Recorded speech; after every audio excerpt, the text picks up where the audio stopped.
Perhaps we need some outside universal threat to make us recognize this common bound. I occasionally think how quickly our differences worldwide would vanish if we were facing an alien threat from outside this world.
Good evening and welcome to Spaced Out Radio tonight. My name is Dave Scott. Thank you to Rob G for filling in for me last night. I was in rough shape, man. Rough shape. I aggravated my groin injury yesterday, and I was on some heavy pain meds. But that's okay. I can walk today, barely, but I can walk today, and we are back on. One of my favorite people, we haven't had her on the air in a few years, but one of my favorite people in the paranormal, Nicole Strickland, is here tonight. We're going to get into ghost schools and goblins of the West Coast. You're going to have a great time with us tonight. But the best part about tonight, we have each and every one of you. We got Race Fan in the gold medal position, Deidre and her Birkenstocks in the silver, Tim Mothman and his goatee with a bronze medal tonight. Hi, Miriam. How are you? Kitty Caddywhack, thanks for coming on in. Hi, Brown Dwarf and Eternity Eternal. Flat 6. Tim James. Hey, bud. How you doing? Good. Good to see you. All right. Continuing on, we got Eriko. How are you? Welcome back. Eriko will be signing autographs after the show. Line up to the left of the studio if you don't mind. To the left of the studio. Go kind, because this is his first time, people. You want to be gentle. It's his first time signing autographs. So just be gentle.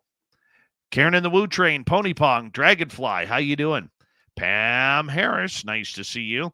T-Bone, my man. Thanks for coming on in. Hi, Operation Shutdown. Lil Cam over on Twitch is here. You know, he did 580 sit-ups in literally 1 minute, 48 seconds. The guy's stomach is cranked tonight. You could take a sledgehammer to him, and it ain't going to hurt. And because of that, Little Cam will be signing autographs after the show as well. Line up to the right of the studio if you don't mind. To the right of the studio. W. David Page, good to see you. High Necessary Dialogue. Oh, there he is. Wearing number 27 tonight, starting on defense from Stockholm, Sweden. Lars Jansson. Lisa Smith, how are you? Algaray over on Twitch. 3,000 sit-ups in 2 minutes. Oh, man, that guy's ready. He's ready for action. You could bounce a quarter off his stomach, and it's going like 10 feet high. Marty Burback, S for Matt, Christine Lynn, thank you for coming on in. And Richard Minnick, Tucson Mufon, how you doing? I got a nice Shane Hurd shirt. I'm saving it. But yeah, I got one. Operation Shutdown, SJ, J Don, how you doing? X, how you doing? Fapster, nice to see you.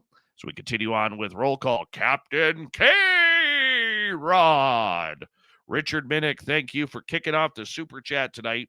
It's a wonderful way to support what we do on this show on a nightly basis. So thank you, Richard, very, very much. Greatly appreciate it. The lovely and talented Kira, how are you, beautiful? Lee the Bee, J Truth Seeker, Scanman, Chatbot Marco. Good to see you all. We continue on with the roll call. There's Michael Fontaine and Vanessa. Thank you both for joining us. Ms. Mary is here. Yeah, we love her around here. Scrolling down, Digger Dog, how's Arizona tonight? Hope you're doing well. And who's next on our list here? Lotus Spider, nice to see you. Joel on X. Yeah, the hair is kind of it's far out today. Far out. I don't know what happened, but that's where it is. Hold on, let's get the radio side going. Hello and welcome to the radio and podcast side of Spaced Out Radio tonight. My name is Dave Scott. Always good to have you here as we are going to get into the paranormal and supernatural as we prep up for Halloween. Author, researcher extraordinaire, and historian Nicole Strickland will be here momentarily as we continue on with our roll call tonight. And of course, now that roll call's happening, I always talk great right up until showtime. And then all of a sudden my voice decides, hey, guess what? We're going to put that itch inside of you that makes you want to cough up. So I apologize for the barking here, but we're going to continue on. I promise you, it's going to be a great show. Eva, how's it going? Let's see here. Who else do we have? Country Carpenter, nice to have you back. And we want to remind everybody that the Super Chat is open. It's a wonderful way to support what we do. And don't forget to shop at our Spaced Out Radio store. Horns up. Let's rock.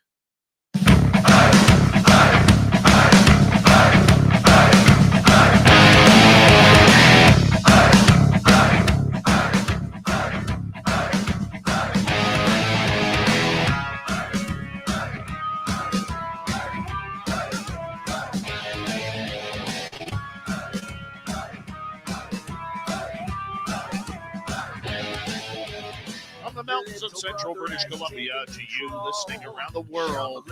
This, my friends, is Spaced Out Radio. I'm your host, Dave Scott, sitting in the captain's chair of SOR headquarters. We welcome you to tonight's show on our terrestrial affiliates around North America, digitally on every major podcast network. Our website, spacedoutradio.com. We have a plethora of features for you. Rock out the bumblefoot, read the news wire, check out our swag as well. You can follow us on X at Spaced Out Radio, Instagram at Spaced Out Radio Show, and on Patreon in the Space Travelers Club. Tonight's show is brought to you by Chive Charities. Help make the world 10% happier by visiting Chive Charities today. You can find them on our website.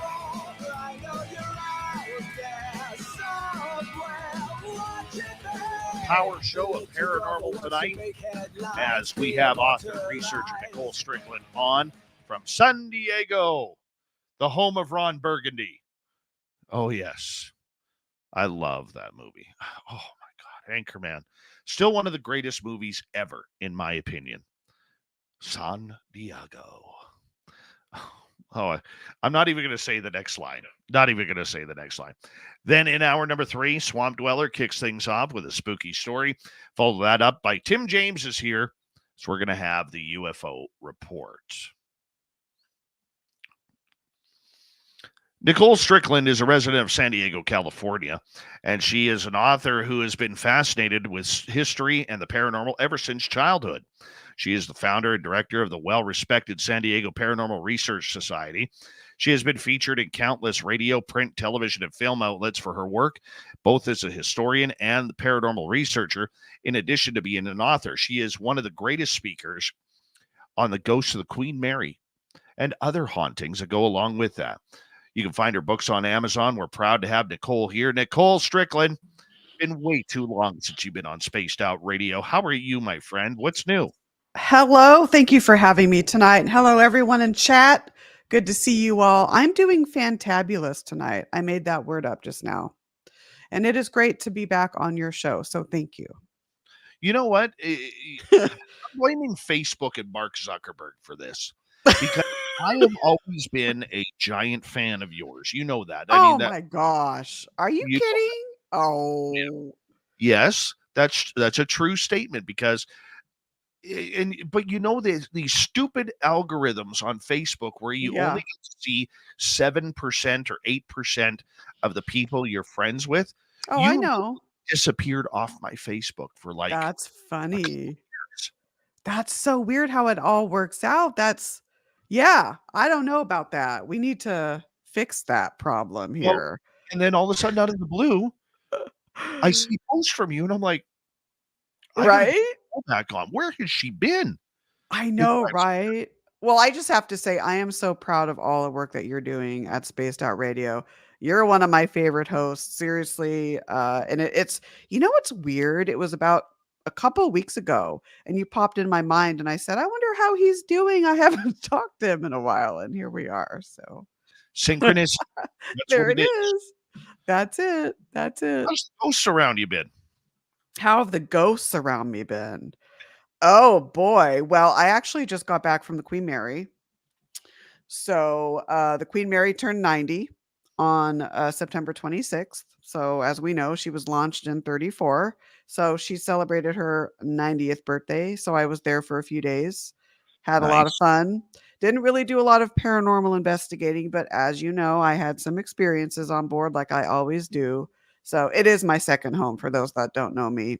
I practically live there when I'm not here in San Diego. So, We're gonna get more into the Queen Mary a little bit later because sure. we always talk about it when you're I here. know, right? Mike, my thing is you've been there long enough now. It's just like I have this museum that Right. in my area that we do a ghost tour for. Although Mhm. I don't know how much longer, but that's politics aside. The ghosts there know me. At least I Right. feel they know Oh, me. yeah. Do you get that too from when every time you walk on the Queen Mary that there's almost like this, hey, Nicole's back kind of thing? I do, and what you said, you just know it. It's like this intuitive sense that you just know it, but what's interesting, and this doesn't happen all the time, but I would say about maybe 80% of the time when I first get on board, it usually happens within, like, the first 5 or 10 minutes. I sometimes will hear male, female, old, young, "Hi, Nicole," or "Nicole's here." And of course, I'm meticulous. I look around to make sure it's not anyone else. And in the times that this has happened, I can't explain it. So I'm sure that you get that as well. Oh yeah. Oh yeah. Yep. And it's funny, like for me, we have one ghost there where every time I go up the stairs to see him, it's literally like, oh hell, you're back. Really? And I'm like, yep, I'm back. And I just have a laugh Oh, about that's it, right? funny. Yeah, So, I but what hear it. do you do? What do you do, right? I mean, it's great when you've had tenure at a location and they get to know you. I think that's awesome. So let's talk about you for a second here because our audience is ever changing Of and course. listen on a different night. They may Yeah. not recognize you. Maybe they've never gone back into our archives to hear how awesome you are. Oh What, my st- gosh. what Thank you. started your paranormal journey? Oh, if I can paraphrase this, I'm one of these since childhood. I've always been interested in the unknown, specifically ghosts, spirits, spirit communications, haunted locations. Although I've always been fascinated by UFOs and aliens and cryptozoology and all of that as well. So it started when I was really young, and the first experience that I can recall, I was about 4 or 5 years old, and I was born in Huntington Beach, California, which is like a little beach city north of San Diego. And so I lived there for about a year, but then I moved to Las Vegas with my mom and dad. And we had a pool in our backyard. It was summertime, and it was dusk. So the sun was just setting, and we were getting out of the pool, standing there and drying off. And all of a sudden, I saw this not real dark, but dark grayish humanoid figure float almost right through us. And I remember distinctly asking my mom and dad, and I remember saying, "Mom, Dad, did you see that draft?" Like, I have no idea why at that age I would use the word draft to describe what I saw, but that was the very first experience that I can recall, so it just stayed with me.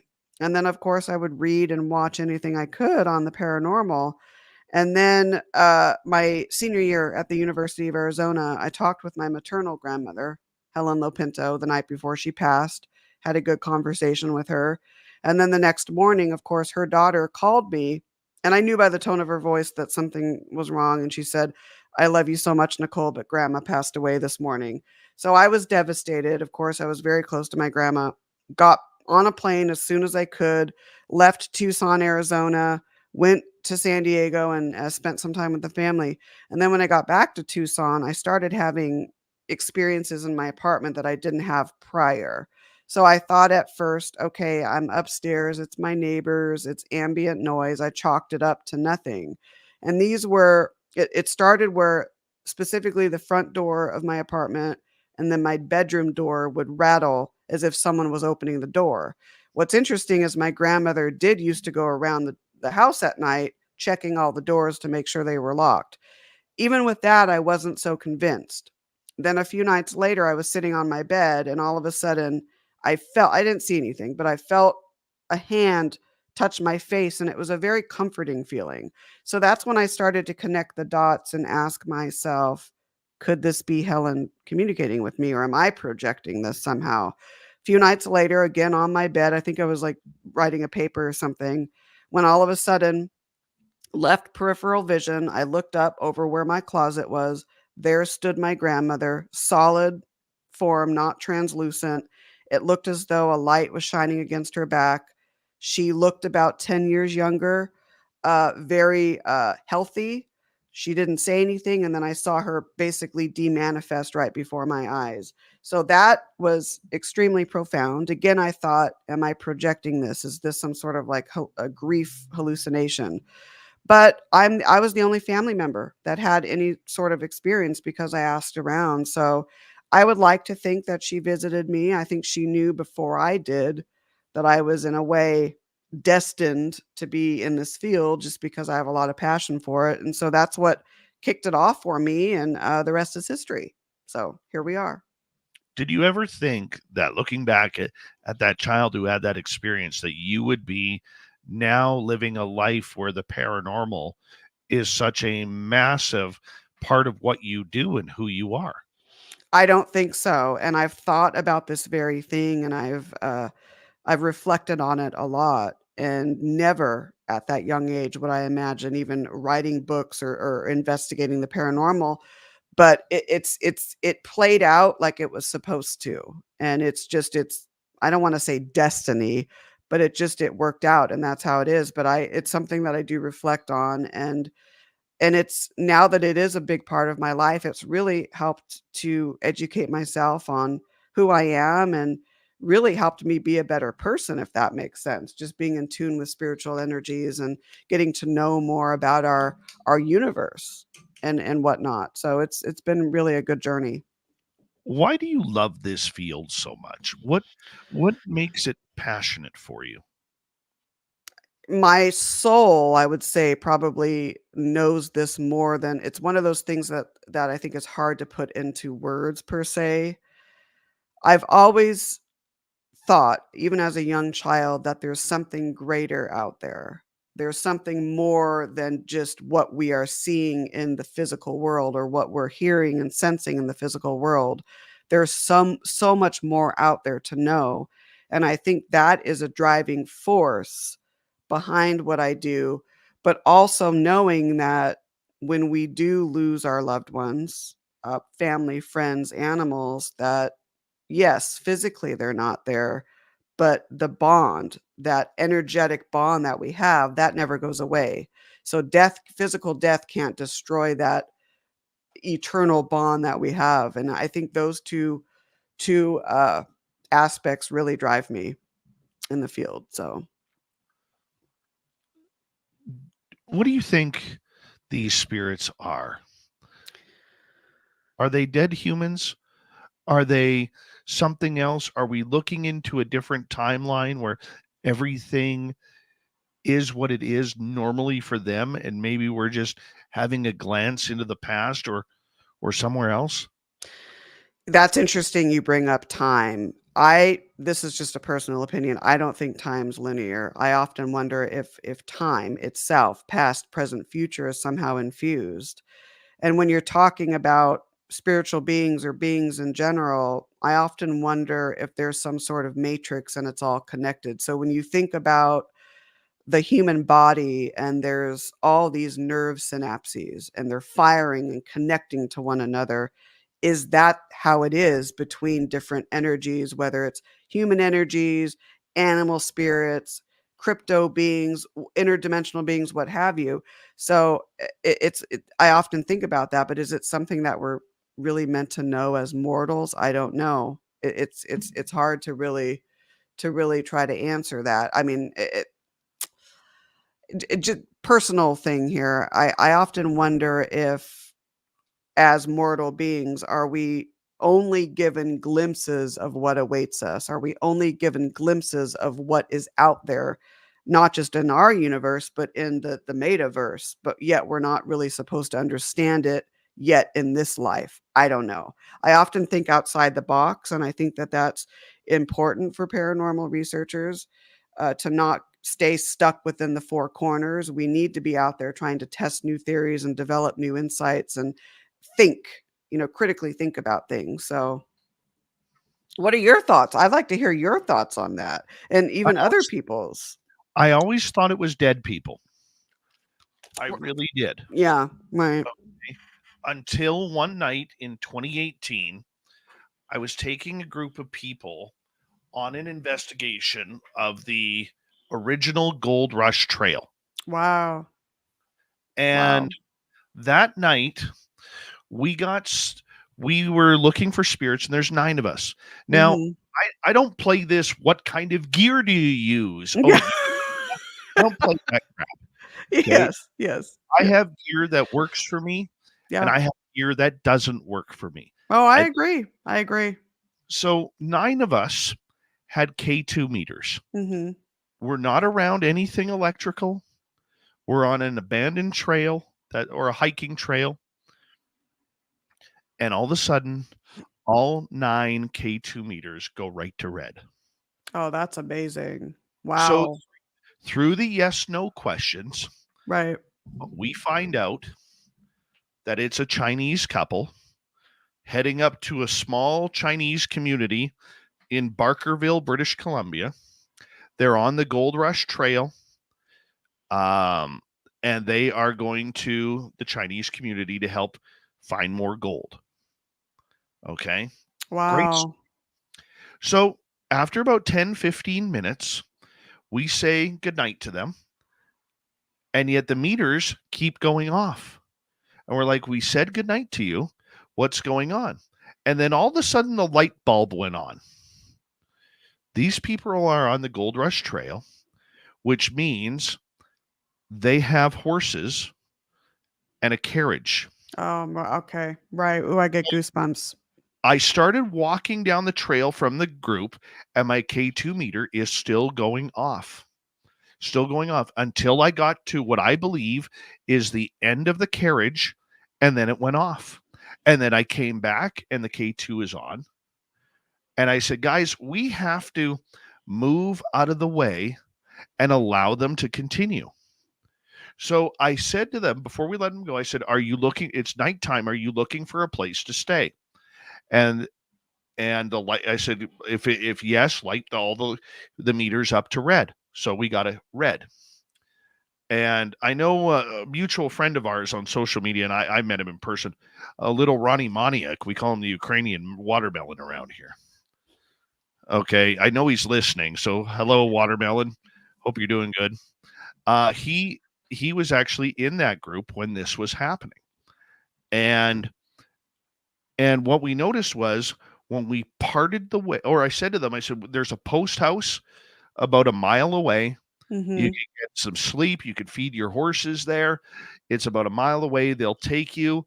So go in and say hi and get a good night's sleep because you got a long road ahead of you." No pun intended. And so what we did was we parted the trail, and we all kind of lined up because I explained to everybody about the horses and the trail and the carriage, pardon me. And as we parted, you could see the K2 meters going off in sequence as they rolled on by.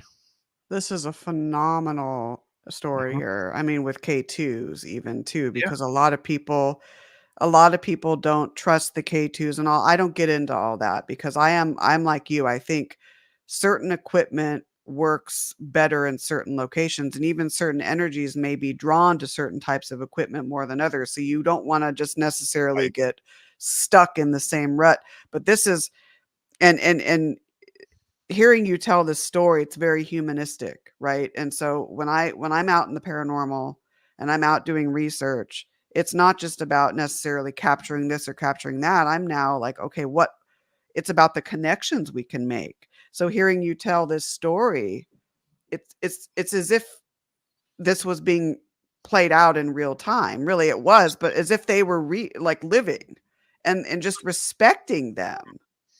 That's it's so important. But that's what screwed me up in wondering in wondering Mhm. what truly happened. Right. Okay. Now, were we witnessing another timeline being played out? Right. And were Right. we the ghosts and spirits to them? Or, Exactly. Mhm. like, we don't know. We really have no clue of what we're dealing with. No, I know, and maybe I'm getting a little too far out, but when we think of in this lifetime, we're born into this lifetime, and then we pass away from this lifetime. But is it is it really like that? I mean, is death real in all of this? I think about this a lot. You know, when we pass on, do we really die? Is it really that we've been alive in this realm? Is it like it seems basically? But I go off in left and right field all the time, but maybe too much. Well, reality is whatever you make of it, I guess. Yeah. Because Yeah. that one really tripped me out. We got about 2.5 minutes before we have to go to break at the bottom of Sure. the hour. Nicole Strickland is our guest tonight on Spaced Out Radio. Why do you do this? What is your purpose of why you love going after and telling the stories of the paranormal? I think it goes back to the connecting with those that have walked before us, perhaps, right? If there is such thing as a past, which it seems like there is, connecting with other energies, connecting with this sense of collective consciousness, being motivated to discover more of what's out there. But even for me personally, it's helped me evolve as a human being. It's helped me in many different facets of my life. And so for that, I'm really indebted to it. So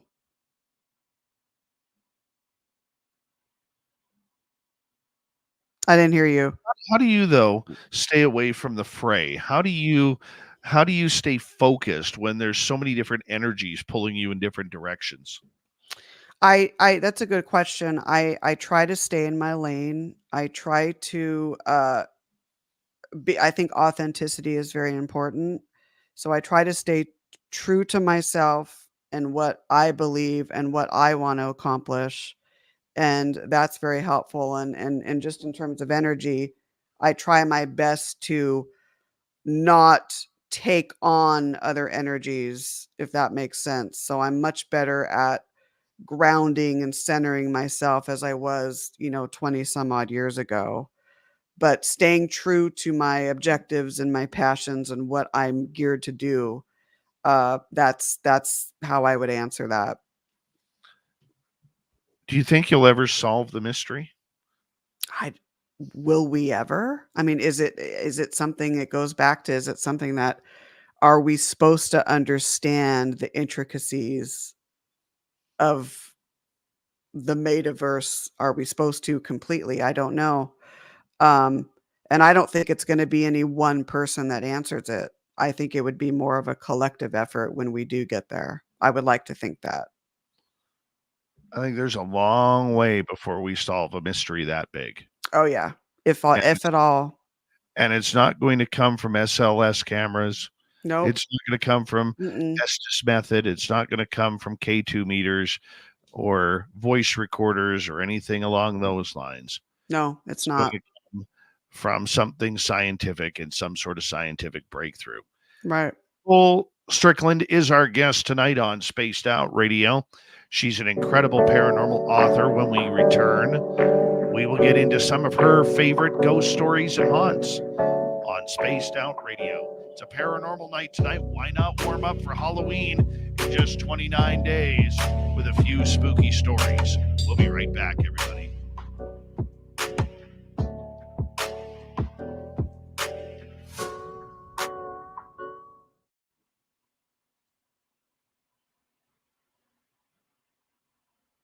All right, we are clear. That was fast. Gosh, a half hour already? My goodness. Yeah, man. Fast. I know. Oh. Yeah, that story and the Ukrainian watermelon has entered the chat room now. The Ukrainian watermelon. I love that. Oh my gosh. Well, there's a reason here. What's his name? Wait, let me see if I can find it. It's for you. Oh, there Ron. it is. There it is. Yeah. It's for you. So Ron and I are Ukrainian, okay? By heritage. And his favorite football team is the stinking no good, ought to be tossed out of the CFL, Saskatchewan Roughriders. And those fans are nuts. I can imagine. Nuts. And they actually, it'll be like 30 below zero at a football game there. And you'll get these people with no shirts on, wearing watermelons on top of their head. So Ron sent me this. What? Oh my God. Yeah. And it just grosses me out that this logo is here. Absolutely grosses me out. But I do it because I love little Ronnie Moniak, the Ukrainian watermelon. I think I think you should wear that hat every single night you do the show. That's just me. Well, probably not. You know, I got people who already accuse me of being some sort of wrestling dude. I love it. That's funny. What's his name again? Elavni Volador or something like that. Yeah, I got people who accuse me of doing that. I've never seen the guy. Never seen the guy. That's funny. That's really funny. Mm-hmm. Gotta get my water. Okay. Trying to keep up with this chat here. I'm like, I know behind. it's cruising right now. It's nutty in here. It's nuts. I love it though. I love all the engagement. It's good stuff. They're good. See, Joe Monk here says El Avni is a jerk. I don't know. I've never. What do you think, Tim? I have no idea what they're talking about. Yeah. Me either.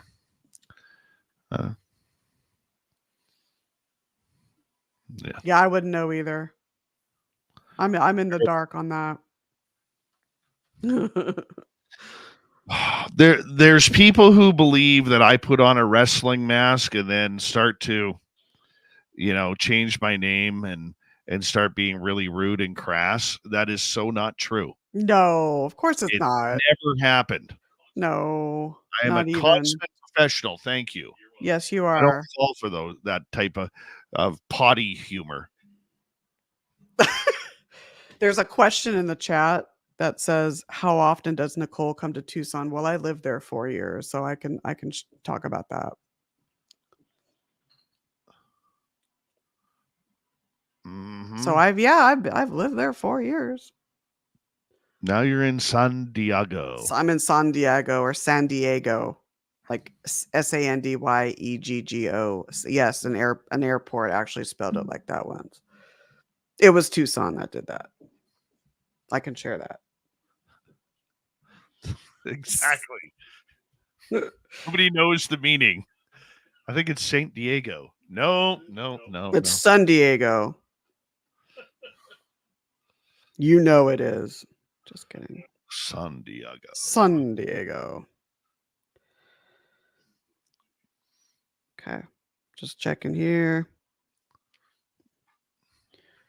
Who is this? Tim. Oh.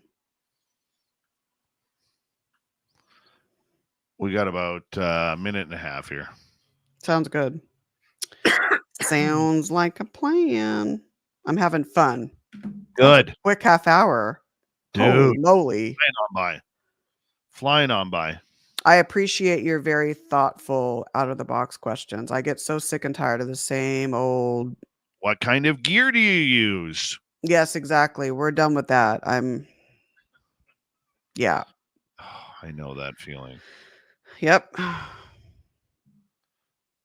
know that feeling. And then we have a lot of the armchair TikTokers and all of that, as you know. So it's a thorn in our side. Social media has killed the entire phenomenon investigation. Oh, I know. I know. It's Oh, yeah. pretty pathetic. Hold on, my friend. We got 15 seconds. Thank you to Richard, T-Bone, Forrest Louie, Trucker Andrew, and Deborah Rooney for the super chats. Don't forget, you could shop at our Spaced Out Radio store. We do not have ugly swag, people. No ugly swag. Here we go.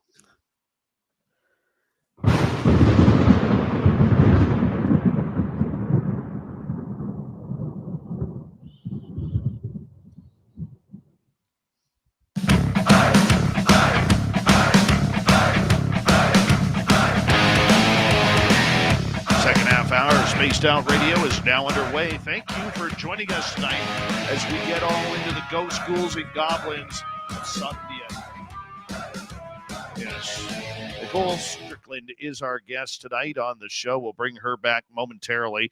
But first, we want to remind you that if you missed portions of this show or others, you can always listen to every one of our podcasts for free on any major podcast network, or you can hit subscribe on YouTube at youtube.com/spaced out radio. We're always free.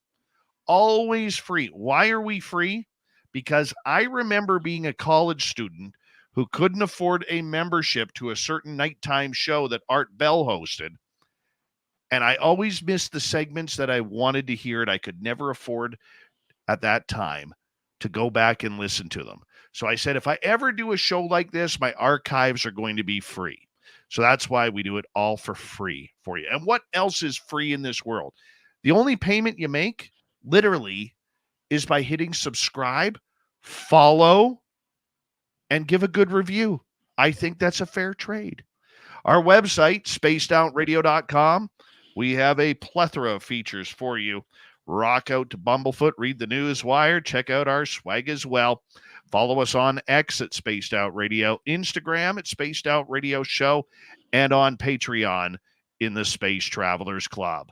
Author, researcher, tour guide, historian, an all-round fun lady, Nicole Strickland is here. She is one of my favorite paranormal authors, and we're going to get into some of her spooky stories. And why wouldn't we? We're 29 days away from Halloween. We got to do this. Nicole, welcome back. Thank you for having me. It's always a pleasure. It's been a while. I'm glad we're connecting again. Good stuff. Way too long. Way too long. I want to ask you, I know you've done a lot of work with the Queen Mary. I know you've done a lot with ghost ships and hauntings around the wild, wild west and everything. In your opinion, I want to know Nicole Strickland's detailed favorite ghost story. Oh, there has to be just one now, right? Well, How am I going to do? Or Oh my goodness. Well, I want to have some that are not Queen Mary. So it's hard to really even condense this. So there's several. So this was 2010. So those that are familiar with Old Town San Diego, the birthplace of California, right? There is a building which is called the Cosmopolitan Hotel. It was actually the residence of the pioneer Bandini family there as well. It has a very extensive history. So we were staying overnight and doing an overnight investigation in 2010. Now, the problem with that is they have a bar downstairs. So we had to essentially wait until people started leaving and we had more quiet and whatnot. So we started our investigation later, like around 1:30. And so there's in the bottom layer where you enter the actual bottom structure there, it's called the wine room, but it was actually used as the Bandini kitchen at one point. So we were using at that time, 2010, an old Radio Shack hack device for ITC. So it was scanning the AM bands at, as we know, a very high frequent rate. So we were asking questions and communicating and whatnot, and all of a sudden, and this is more of a synchronous type of experience. All of a sudden, the device stopped scanning and landed on Native American chanting. Now, we're not talking in the middle of the chanting, we're talking right at the beginning of it, and it was clear. We were able to find a similar type of chant. I don't remember it. It's in my archive somewhere. So we thought, okay, that's interesting. Was some radio station at around 2, 3 in the morning playing this? Probably not. We tested the device, and really you could not stop it unless you actually put force and push a button to stop it. So to this day, we can't really explain it, but the synchronicity of it. So hearing this Native American chanting in Old Town at the Cosmopolitan Hotel, right across from the Casa de Estudio. So a lot of Native American history. And so there's that connection there. Let's see. Queen Mary. I have so many on the Queen Mary. I'll share my very first encounter. So I've been going to the Queen Mary now for what, 20 years almost. So the very first time I stayed on board, I was on A deck, forward A deck. There's a hotel on board, as some of you may know. So going from top to bottom, M, A, and B deck span the hotel deck area. So I was on A deck, and it was in the middle of the night. I was exiting my room, and I was turning left to go forward when all of a sudden something said, "Turn around." And again, I didn't know anything about the paranormal. I didn't know who the resident spirits were at this point yet, because it was my first time there. So I turned around, and there was a little girl standing in the hallway, maybe about, I'd say about 15 feet, 20 feet away from me. She was about 6 or 7, wearing what looked like a long nightgown or a basic dress. She did not say anything, but her hand went up, and she started to smile, and then I saw her fade away. Well, as the years went on, and as I was doing a lot more historical research of the ship, and involving myself in doing more paranormal research, I came to know that that was Jackie, who's a very famous, one of the most beloved resident spirits on board. Lots of audio captures of her, both EVP, disembodied voice, very intelligent sort of being. I think she's almost like the spiritual ambassador of the ship. So I have many, many stories with her. Uh, there's also on board, and this was an interesting story too, because it's like a few minutes of different experiences. So what room was I in? I think it was A167. I had come in from a paranormal investigation. I sat on the bed, and I decided to do just a few minute EVP session, when all of a sudden, through the entrance door, I saw this like grayish mist appear. Now, it didn't like form into a human shape or anything like that. And I saw it. And so then I said, and I had my recorder running, "I just saw something enter through the door. Can you tell me your name?" And got a response of either Michael or Micah. So then as the night went on, this is a few hours later, before I went to sleep, I shut the bathroom door so it was locked. Then in the morning, maybe 5:30-ish, I heard rustling about. So then I actually woke up, kind of lifted my head very quietly. The bathroom door was open, and all I saw was the bottom leg of someone dressed in a like a pantsuit of some sort. So I was trying to be very quiet. I laid back down, of course, did not fall back asleep. And then I heard rustling about, walking around. And then all of a sudden I felt what it felt to me like 2 hands go pressed down on me. I didn't feel threatened or anything like that. It just felt like someone was pressing down on me. And so that's another story. I mean, I have so many from the Queen Mary. Gosh, there's been so many. the Rancho Buena Vista Adobe, I'm going to mention just because we investigated that place for about 10 years. We also did paranormal tours, which were fundraising tours for 10 years there. We did those every month. So we got to know a lot of the energies there, a lot of history, a lot of famous early California pioneers who owned and or lived at the premises. So we had really good luck with ITC at that place. And so month after month, we acquired ITC clips, very clear, historically relevant responses that would actually say the name. So there's different spirits there. We got to know their names, and every month we'd say, "Who are we with now?" And we get the same responses, people addressing themselves by name, very, very, very clear responses. And some of those are on, I believe, on my website, san diego paranormal research.com. Oh my gosh, there's a lot of newer experiences that I've had, but I want to share one more just because it goes to show how you may have a very scary experience, but it has nothing to do with the paranormal. So get this. We were investigating a restaurant in Oceanside called the Hunter Steakhouse. Very good food. It's actually built on an Indian Native American burial ground. And so we were there. This was, I think, when was it? I think it was 2010 again.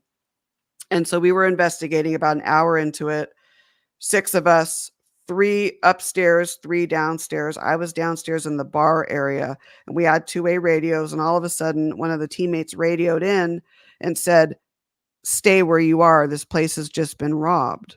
So what ended up happening is 2 guys with a gun came storming through the kitchen wanting to rob the place, and here we were. We could have been killed. Luckily, I didn't see who they were. So the police came, big old thing, like 2 or 3 cop cars, helicopters above, and so we spoke to the cops and we said, "We have permission by management to be here." And so we had to be detained there because they didn't know if they needed to speak with us.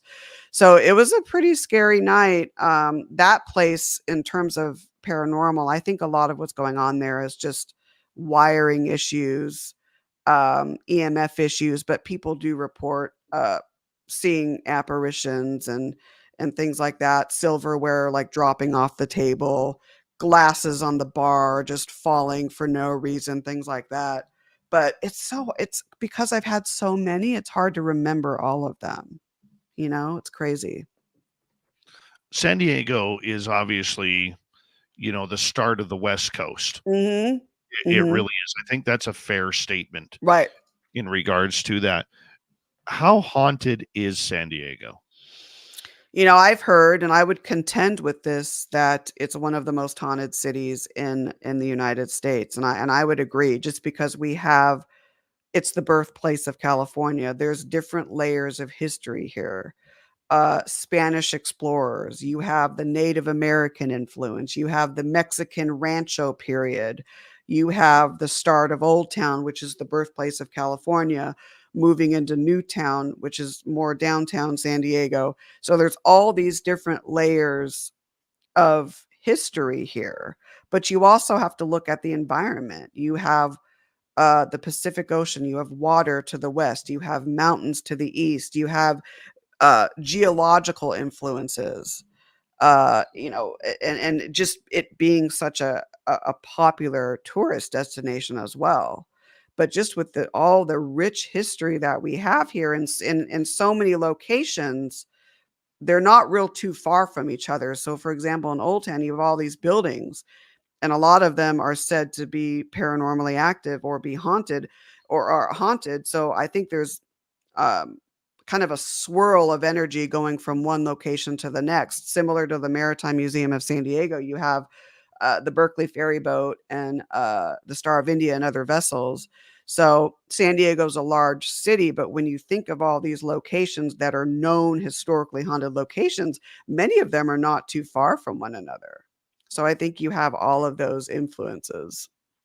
Well, let's not forget it's also, the home of the most deadly naval base in the world, and There you the go. I forgot. Right. Pacific Hmm. Fleet sits. I mean, those are a bunch of badasses around there going back to the World Wars. Oh yeah, absolutely. World War I, World War II, and being with that military influence.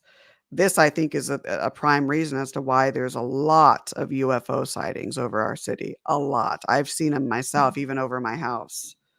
So it's amazing. And I know there was someone I forget who it was in the comments that asked, how often do you go to Tucson, Arizona? Well, I actually graduated from the University of Arizona. So I lived in Tucson for 4 years. So I haven't been back. I'd like to go back. Lots of history there too. Do you find that there is a specific kind of ghost that is haunting the area? Is it old cowboys? Is it from the days of the Spanish influence? Is it naval? What kind of ghost do you find the most around there? I honestly, I think, and I just have to go by my experiences and what I've heard from others. I think it's a healthy mix. So I think you have, I don't hear a lot of Native American, but that doesn't mean that that doesn't exist. A lot from the Mexican Rancho period, a lot from people associated with different buildings and structures. So, for example, Kate Morgan with the Hotel del Coronado, and for example, the Whaley family with the Whaley House. So, but I do think it's a healthy mix of those in different historical periods.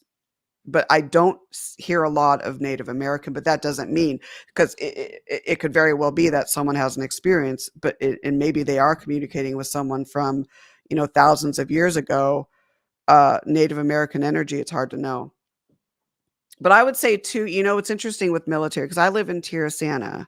And for those that are familiar with San Diego, central San Diego, if you know where Scripps Ranch is, I'm about 10 minutes south of that. I'm not too far from Miramar, NAS Miramar. So I think there's that influences as well. And so there's a lot of old remnants from the wars here in Tirisana, and there's canyons known as Shepherd Canyon. And so even in my house, I've seen with my own two eyes uh, a man dressed in what looks like a pilot uniform from probably like the I don't know what era that would be, but most likely residual. So I think it's a healthy mix. It's Goose. It's You're Goose. There you from go. There you go. Yeah. Goose. Totally.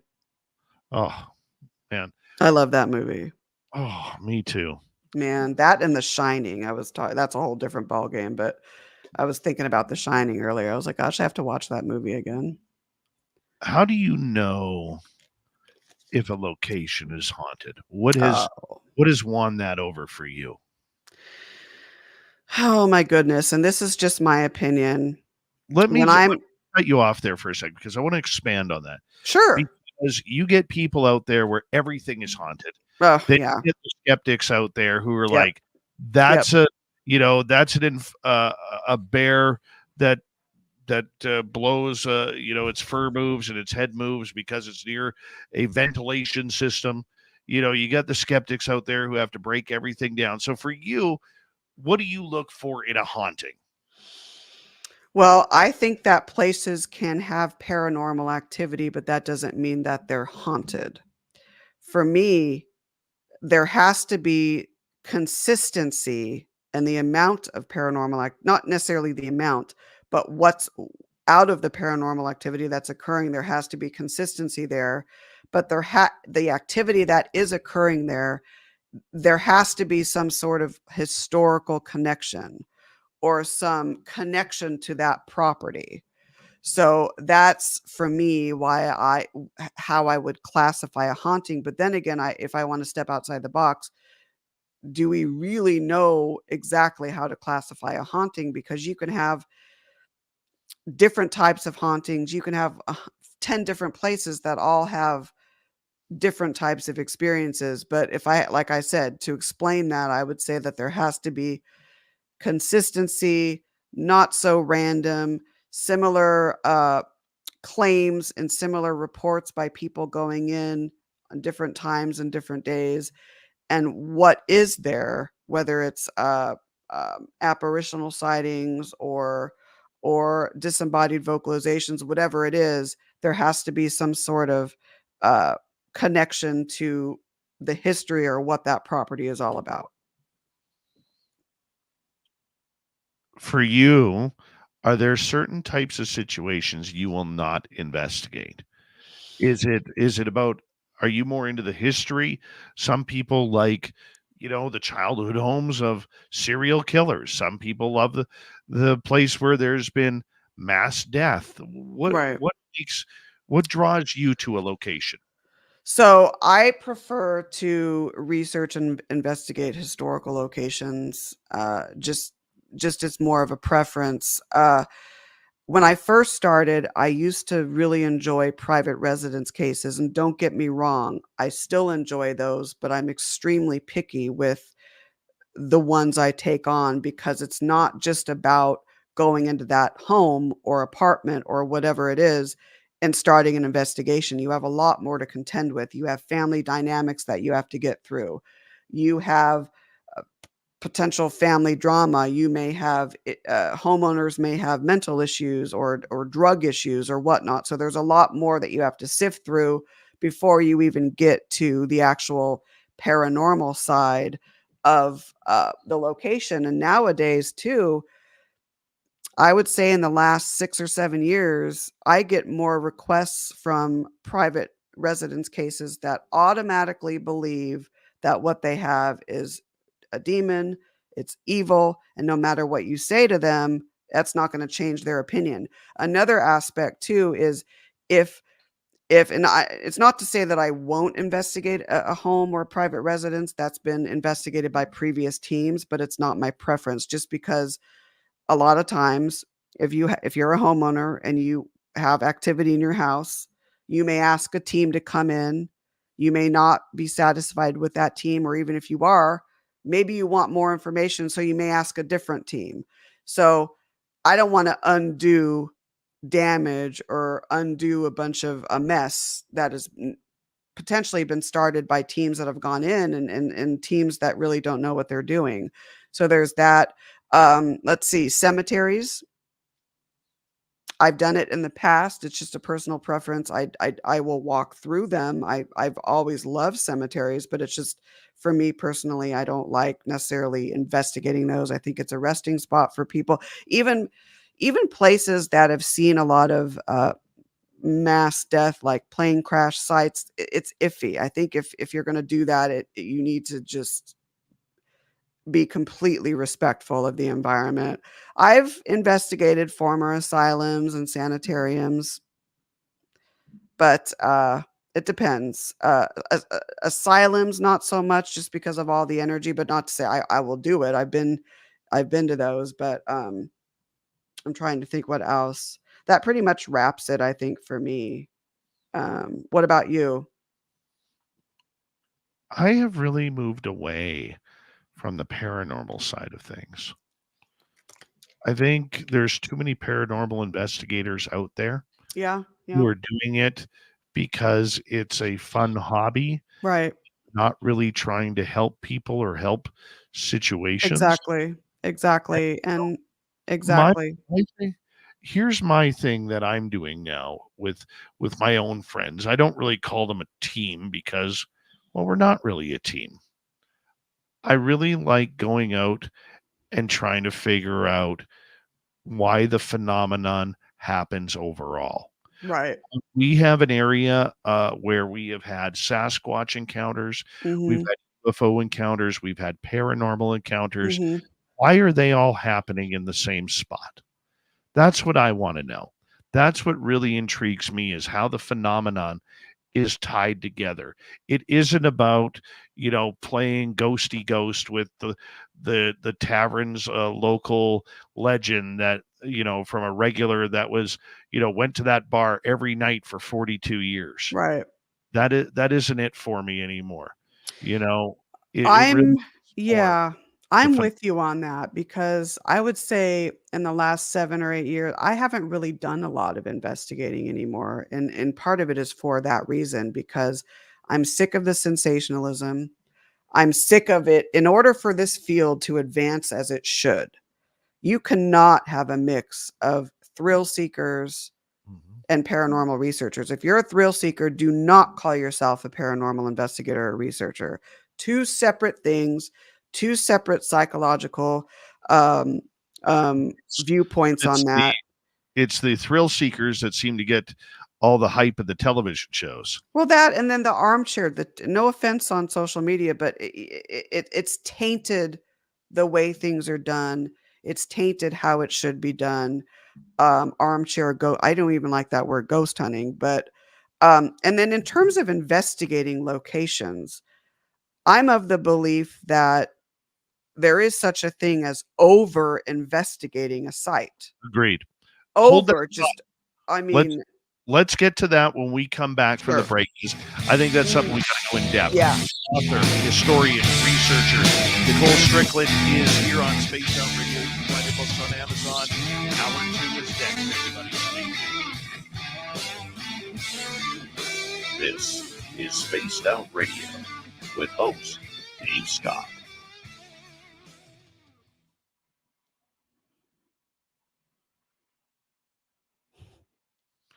Nicole, we got about 6 minutes here. I'm just going to put Awesome. you on mute. Sure. Yeah. I'm going to put you back in the green room, and I'll be right back, okay? Sounds good. I'll be here. Okay. Be right back, everybody. So much easier getting out of that chair.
Bear with me.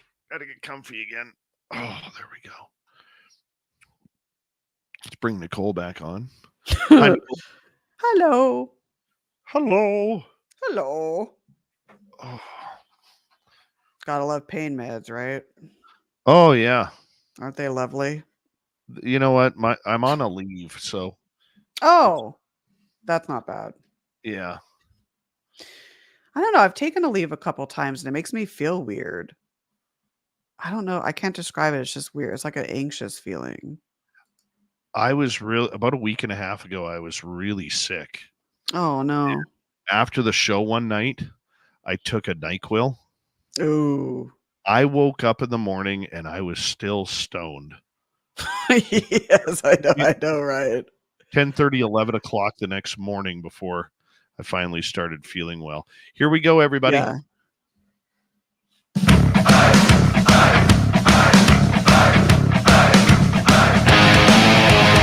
All right, let's fire up hour number 2 of Spaced Out Radio tonight. It's all ghosts and paranormal with author, historian, and researcher Nicole Strickland.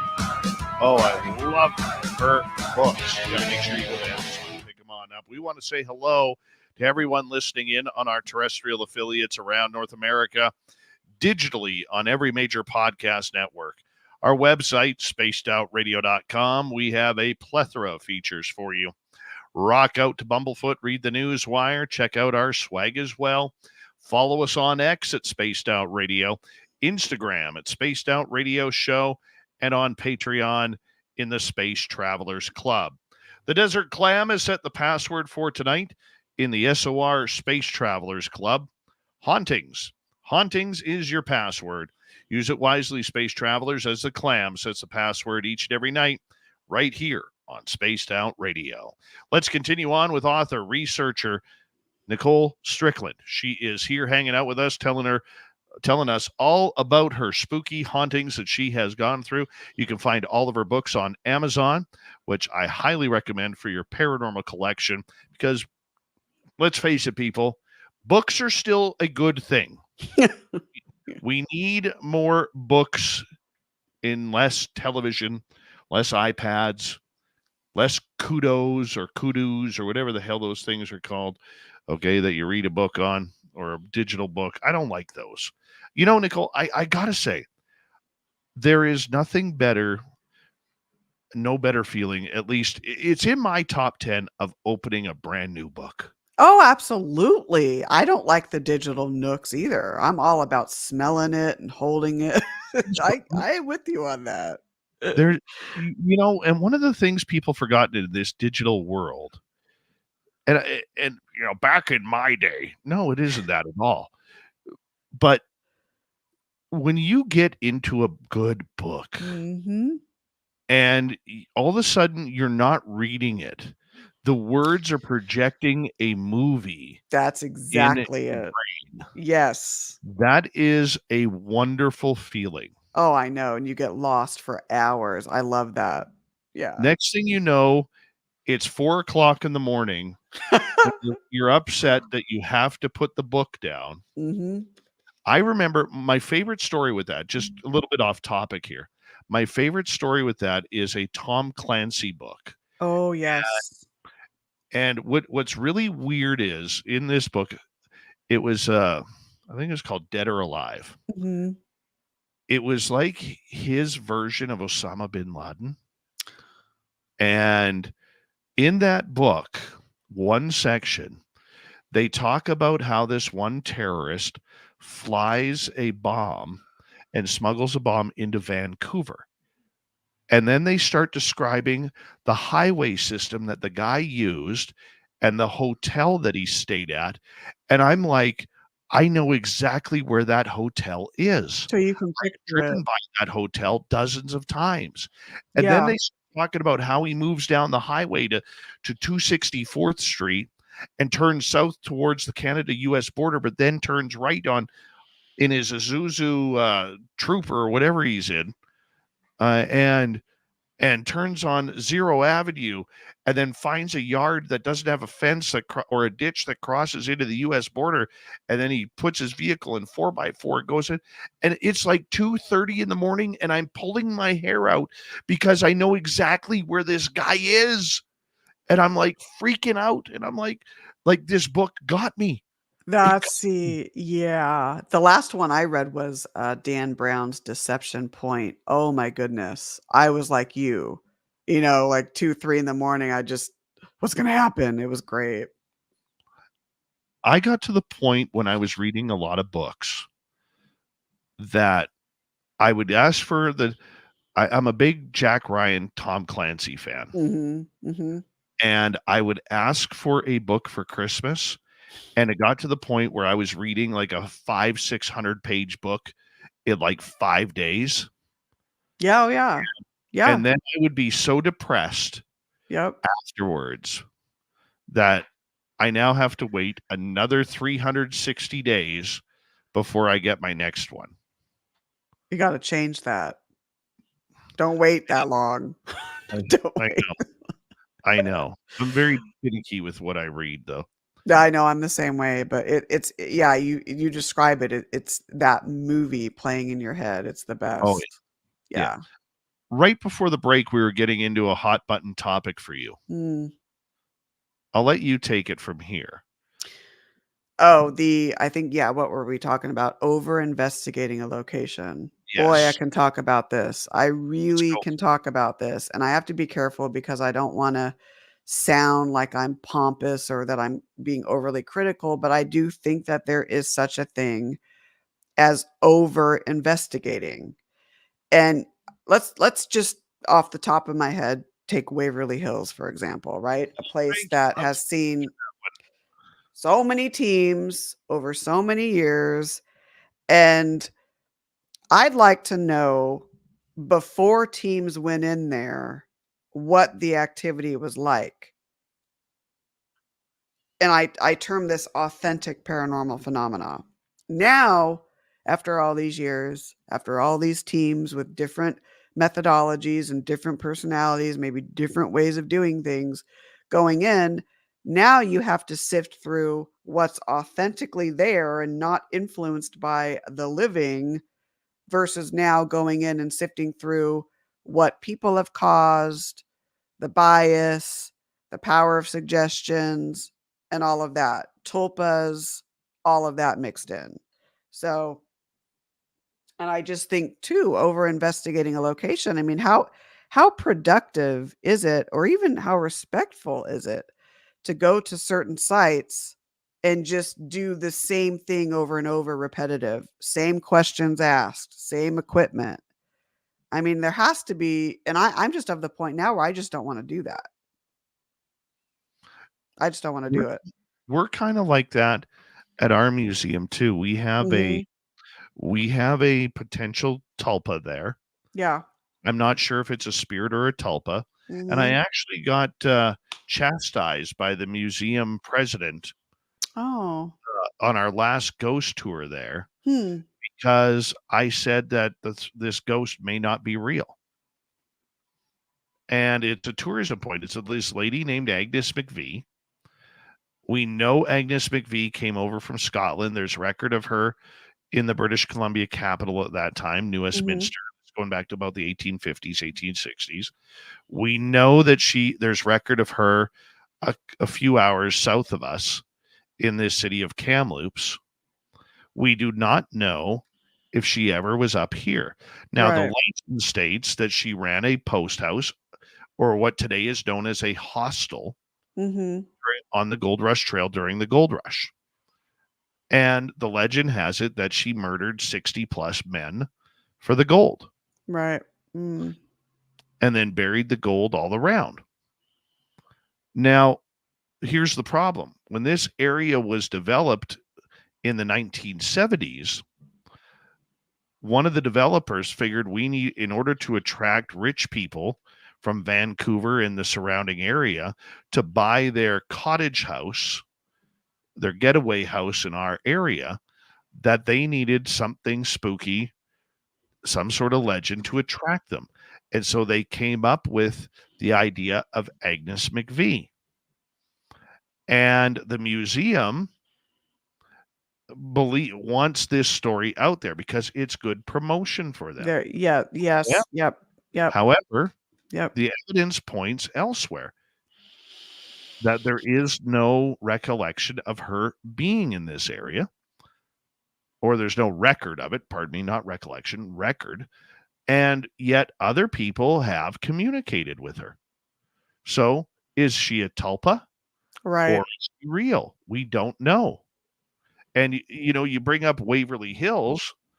I have never done a show on Waverly Hills for the simple fact that I'm tired of everybody wanting Waverly Hills.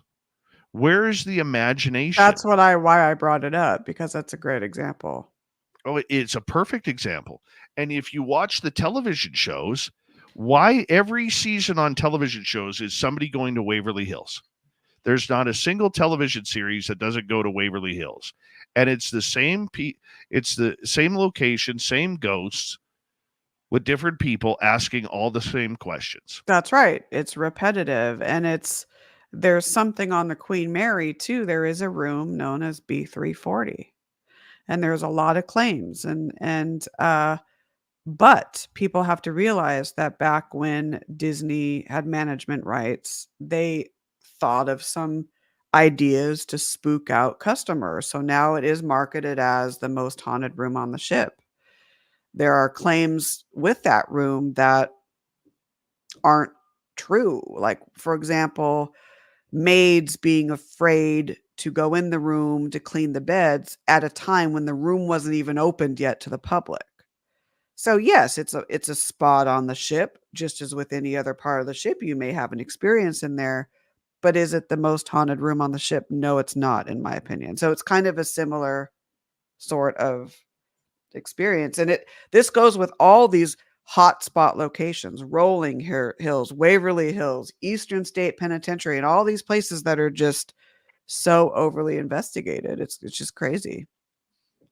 I want more investigation of those small out of the path Yes. towns, Yep. because every small town has their local legend that Mhm. everybody in that town believes in.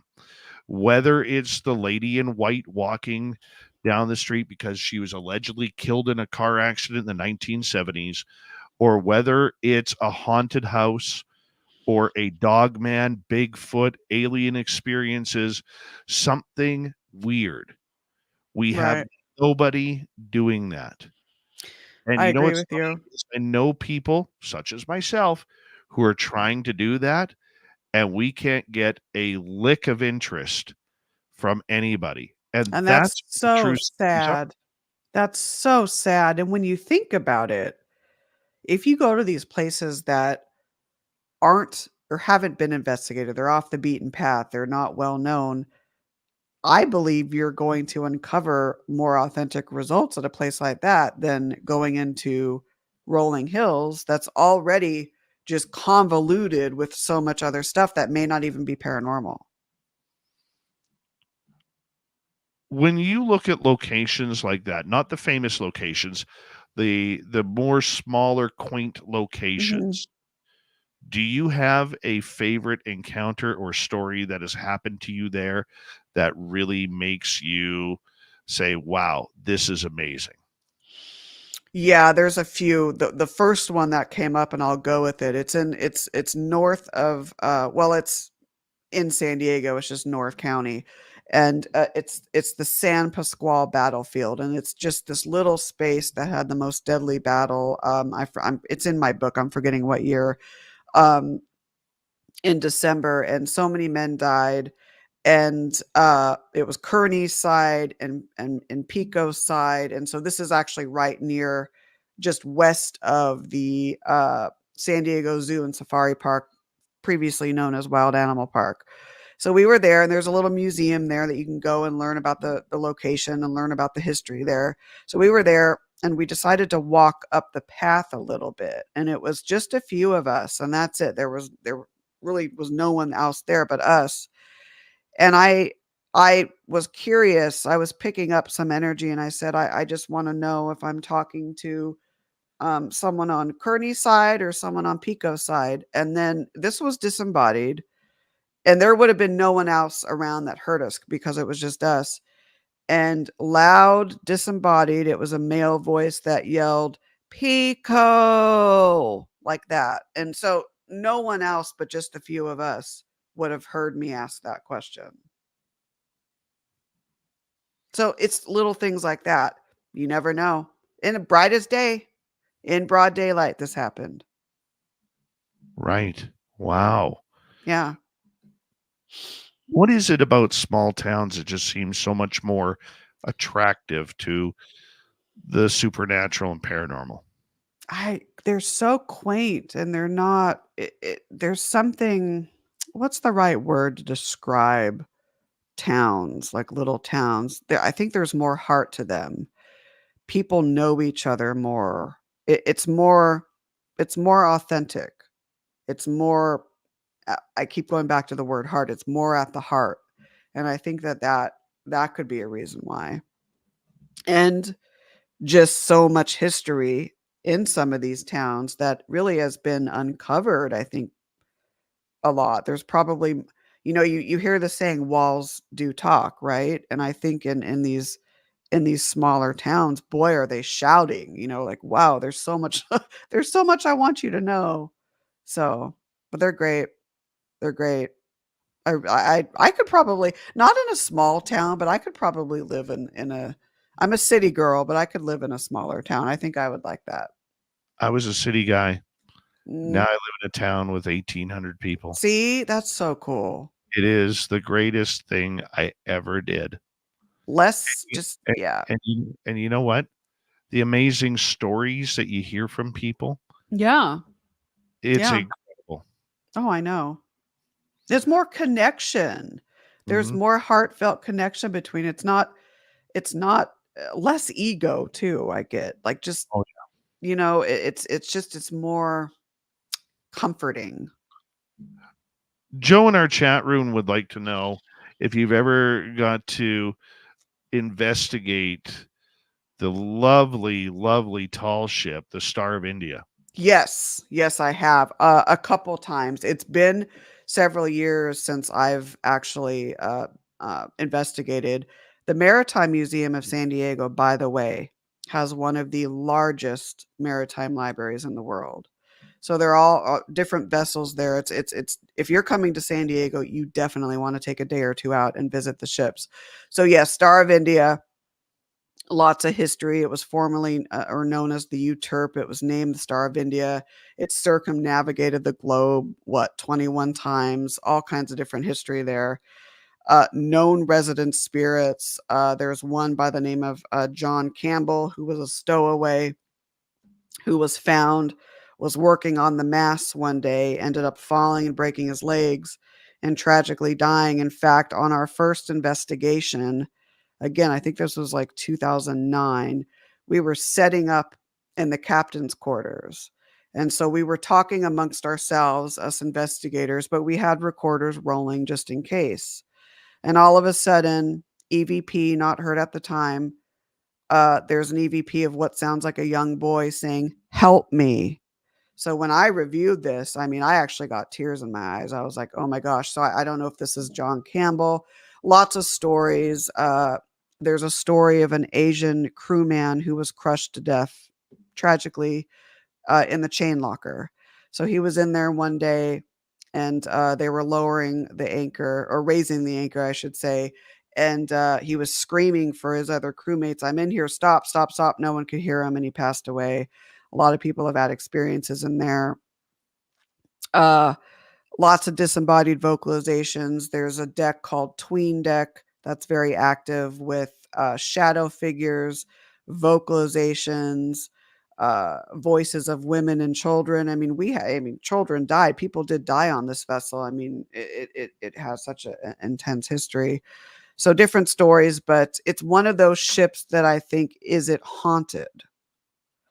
I don't know if I've investigated it enough myself to classify that, but I will say, if I had to go just based on my experiences and the activity, and the captures plus the personal experiences that I've had, I would say yes, just because you have that historical connection. The Berkeley ferry boat sits right next to it, so I think there might be some energies from the Berkeley on the Star and vice versa. The Berkeley is really well known for helping to evacuate refugees in the 1906 San Francisco earthquake. So, but amazing. Go see both ships. They're amazing. Why do you think so many ghosts stay with ships? This is such a good. I've thought about this. This is such a good question. How do I answer this? And the Queen Mary is kind of coming through me here right now. You hear of ships have a soul. You hear of those that have sailed and those that have worked on ships. Are these ships have provided opportunities for people, or maybe changes to their life. They've traveled on them. They've met loved ones on them. They've had, like I said, new opportunities. Uh, is it something about the water connection? I don't know. But when people sail on a vessel and work on a vessel, there's that you have that heart with that ship. So there's that connection. Just like if you're connecting with a friend, I think you see that more with ships than, let's say, an office building.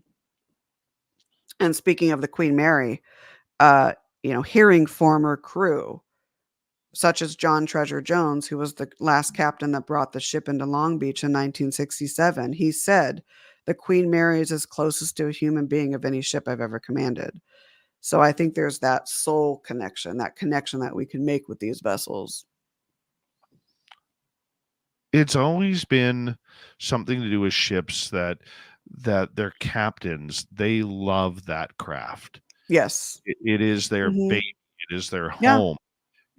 Like we talk about smaller locations. One place that I would love to paranormally investigate would be, and it's made famous by a TV show, but I would love to investigate Dutch Harbor in Alaska. Oh, All, yes. all the lobster or the crab boats, Yes. the vessels that have been lost there. That place, I would guarantee you, that whole dock is probably haunted as anything. Oh, That's what I absolutely. see. That's what I would Absolutely. see.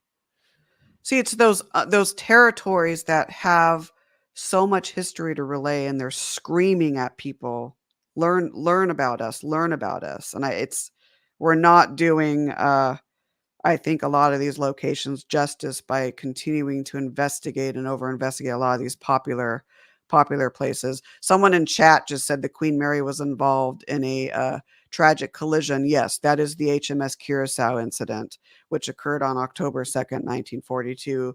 Curacao was one of her escort ships.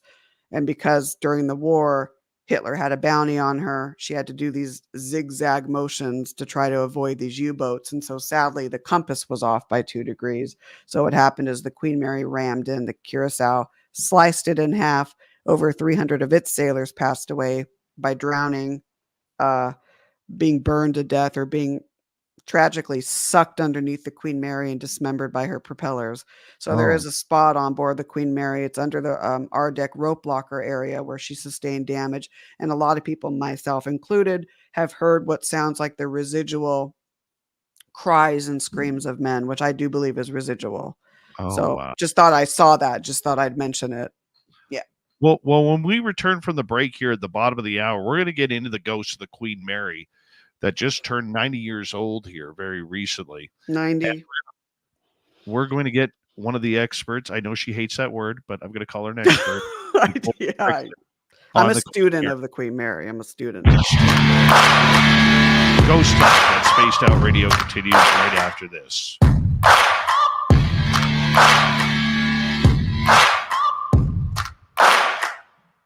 You're listening to Spaced Out Radio with your host, Dave Scott.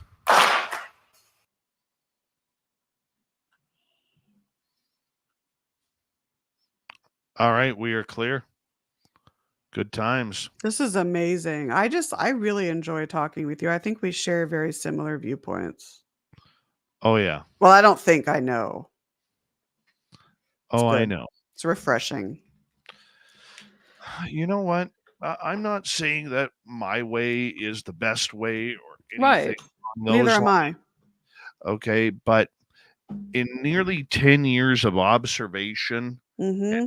talking to so Mm-hmm. many people that I have, it's amazing how the real deep thinkers of this field absolutely shy away from all of the big named areas.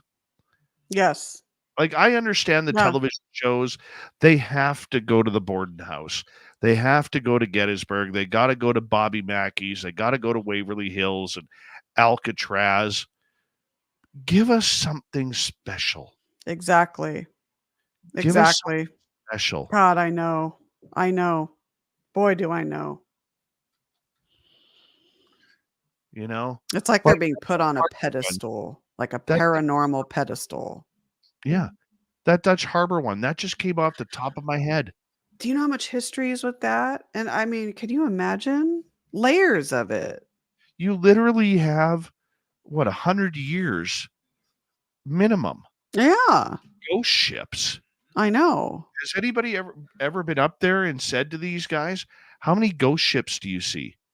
How many times in one of these ships that's been lost in the winter, how many times do you see them coming into port? Right. It's fabulous. I mean, it's yeah. It's you never see a paranormal team. You never see a paranormal team go to the East Coast, like if you're in the United States, like Maine, or even drive up to Nova Scotia or Newfoundland, where Mhm. where people there will openly talk about seeing Titanic sail by. I would if I saw that, I literally would just drop. I Yeah. literally would just drop. She apparently still sails once towards New York and once back from New York. I believe it. I really do believe it. She has to finish, like any ship, she has to finish her voyage. She does, and there's something about the Queen Mary that I'll mention. I almost feel like the Titanic almost lives on through the Queen Mary. I mean, the 2 are compared, but beyond that, there's something definitely there. Right. It's truly amazing. I if I saw a ghost image of the Titanic sailing, I honestly that would make my life. I would be just so Me enthralled too. with that. Are Me you too. kidding me? Uh, I'd camp I out there for days to see that. Nicole, in a strange, I could give you a strange one here that we recorded. Okay, not with a ghost ship, similar to what we were just Mhm. talking about. Yeah. In my area, we have a place called Flight 21, Mm. about 25 miles into the forest in 1965. 52 people died in a plane crash. Oh, man. That area, in the 2 times that we have been out there at night, we have had UFOs. We have had a UFO landing with an alien walking through the trees. We have had ghosts and communication from the spirits. And to top it all off, we have had interactions with Sasquatch that actually escorted us out on June 30th of this year. I cannot. This is amazing. That I mean, the first thing I think of is there a connection between it all? Absolutely. My personal opinion, There has to be a connection. is I believe that the Sasquatch are guardians of that crash site. They're guardians of the spirits. I've always believed that they're benevolent myself. I Yes. really do. I don't think there's any, I get such a genuineness with them. Yeah. It is and then I don't know what the hell the aliens are doing there, but we've had a UFO landing, we've had UFOs in the sky, we've had an alien on the ground, Is there right? any underground facilities maybe or anything like You are that? in you are in the middle of nowhere. That's just so amazing. Yeah. It makes me think. It makes me like my brain like go like Oh, this. yeah. We've got about It's phenomenal. 35 seconds. Thank you tonight to Deborah Rooney, T-Bone times 2 Forrest Louis, Trucker Andrew, and Richard for the great super chats. We're going to talk Queen Mary. I am going to finish off the night with some of your questions. So let's get going here in just a few seconds and have a good final half hour with Nicole. This has been so much fun tonight with her.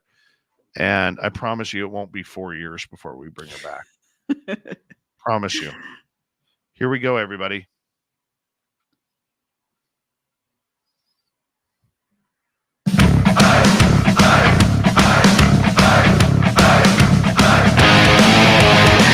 Second half of Spaced Out Radio is now kicked off. We are the mighty SOR, and you are the listener. Together, we share some amazing stories of things that go bump in the night. We'll get to Nicole Strickland here momentarily, but first I want to remind you that if you've missed portions of this show or others, you can check out our free archives by going to youtube.com/Spaced Out Radio. Do old Davey the favor, hit that subscribe button. Our website, spacedoutradio.com. We have a plethora of features for you. Rock out to Bumblefoot, read the news wire, check out our swag as well. Follow us on X at Spaced Out Radio, Instagram at Spaced Out Radio Show, and on Patreon in the Space Travelers Club. Nicole Strickland, author, researcher, historian. We're going to talk about the Queen Mary here and the ghost of the Queen Mary. Now, during the break, you said something very interesting, that you believe there is a tie between Titanic and Queen Mary. What is this? I absolutely do. And the two ships are often compared to one another. I feel that this transcends that. This goes beyond it. Now, just a little historical fact. 2 days into the Queen Mary's maiden voyage, Commodore Britain, so the Queen Mary set sail from Southampton on her way to New York City via Cherbourg on May 27th, 1936. I believe 2 days into the voyage, Commodore Britain sailed right past the spot of the Titanic sinking, and the crew did a little commemorative ceremony throwing out wreaths and I believe flowers and roses. That may have been a little bit of a tap-in point for some of the spiritual energies. Now, I have seen apparitions on board the Queen Mary, officers and crew with Titanic era uniform. But this might sound very hokey to some people that may not have this connection to the Queen Mary, but I have a very deep soul connection to the Queen Mary. Again, I mentioned John Treasure Jones previously. Many people feel that the ship is sentient. I do believe in some way the Queen Mary is sentient, can communicate, has a heart and whatnot. I also feel the Titanic does as well and did. So I think that in many ways, the Queen Mary lives on for many ships that didn't make it, including the Titanic. There's also the connection of Cunard White Star. So the Queen Mary was built for Cunard, Titanic for White Star. But during the Queen Mary's building, during the Depression, her building was halted. So as a way to fund the building of the Queen Mary, Cunard and White Star had to merge. I believe that merger lasted until 1947. So there's all these little connections. But the Queen Mary, I mean, when you look at the ship, it's like really the last Cunard, older Cunard vessel that still remains. Her sister ship caught fire in Hong Kong. The Normandy caught fire in New York's Pier 90. So the Queen Mary has outlasted a lot of these ships. And I really do that she feel that she lives on for a lot of the other ships that didn't make it, including the Titanic. Sorry. No, I think that's a beautiful rendition of history. That is for sure. Now, you believe that there are a lot of the ghosts, including the captain, that still wander her beauty. I do. I haven't seen per se Captain Smith on board the Queen Mary, but I have seen officer and crew in Titanic era garb. I could tell it was from that era. Again, is it from the Titanic? It's hard to know, but when I've compared with what I visually saw with uniform that crew wore on the Titanic in 1912, then it's like, yeah, there very well could be a connection. Okay, so getting to Queen Mary, who's still there? Who's wandering around as she sits now in the harbor as a museum? I will say that because I feel that the ship is sentient and many others do as well, I almost feel that she's a beacon to spiritual energy, just even those that don't necessarily have a historical tie to her. So you may see energies come through, some may stay for a while and then leave, but there have been documented sightings, audio captures and whatnot from people that did work on board and sail on board. So former crew, former passengers. Jackie, we don't know her origins. Uh, the late psychic Peter James, who was a resident psychic on board the Queen Mary, felt that Jackie, about 6.5 or 7 years old, died in the second class pool, which is no longer there. It was stripped in the Long Beach conversion. That very well may be true. I don't know. We don't know her origins. Did she come through from the Titanic? Was she a stowaway? I even questioned at one point, is she real or what is she, like a psychokinetic type of creation from the amount of people that go in day out wanting to communicate with her? I do think she's real, but I don't know her origins. Maybe we're not supposed to, but it seems as though that she knows other spirits on board. It's almost like she's a little spiritual ambassador and knows a lot of the other resident energies. Um, I'm not going to mention the name out of respect for the family, but there was a young crewman from Skipton, North Yorkshire, who was on his, I believe, third voyage as a fireman and bilge cleaner in 1966, who was tragically crushed by watertight door number 13 in the starboard shaft alley side. He's been spotted. He's been heard, including myself. So we have these documented sightings of former crew members and passengers, and it's a combination of crew from different eras, passengers from different decades. Let's see what else. World War II servicemen have been spotted. Probably more residual in that case, but the list goes on. For people who may not know the history of this beautiful liner, the Queen Mary, what makes her so special? What makes her one of the, the bright spots of oceanography? Well, her design, just excellent British engineering and design. There were certain designs that went into the Queen Mary that were unique to her.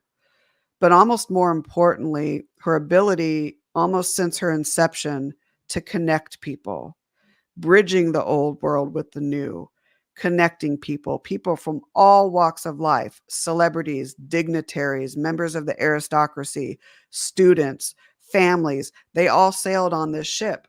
Servicemen, over, I mean, thousands and thousands of servicemen at one point, and she still holds the record. This was her July 25th through 30th voyage of 1943, held 16,683 souls on board, crew and servicemen combined. So this ability to connect people, bring out the good in people, and just all that she's done for humanity. I mean, her efforts along with her sister ship lessened World War II by about a year. So you have all of this and just her ability to prevail and outlive and outlast. I mean, there have been so many near death disasters that could have occurred, but she prevailed every single one, the last one being the COVID pandemic. So it's truly remarkable. It is truly remarkable. And you know what sometimes saddens me is that the Queen Mary is often touted for being haunted. And I get there's paranormal activity there, but people forget that the Queen Mary is just chock full of rich historical information. And so, first and foremost, you want to go to visit that ship for its history and for its accomplishments. To me, the paranormal side is a bonus. So it's like, some people won't, maybe they're afraid of the paranormal for some reason and they won't want to go. I encourage you, try to put that aside and go for the history, learn about what this ship has done. It's truly remarkable. What do you Or let me rephrase that. W- What makes her haunted?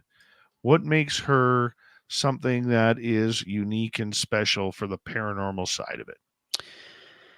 I think there's different reasons and different theories, and they all kind of work in unison. I think there might be an elusive reason as to why she's so spiritually active. I mean, history, number one, as a huge foundation for paranormal activity, going back to the idea, and I'm not the first person, nor will I be the last to say this, of the Queen Mary being this sentient, intelligent being in and of herself.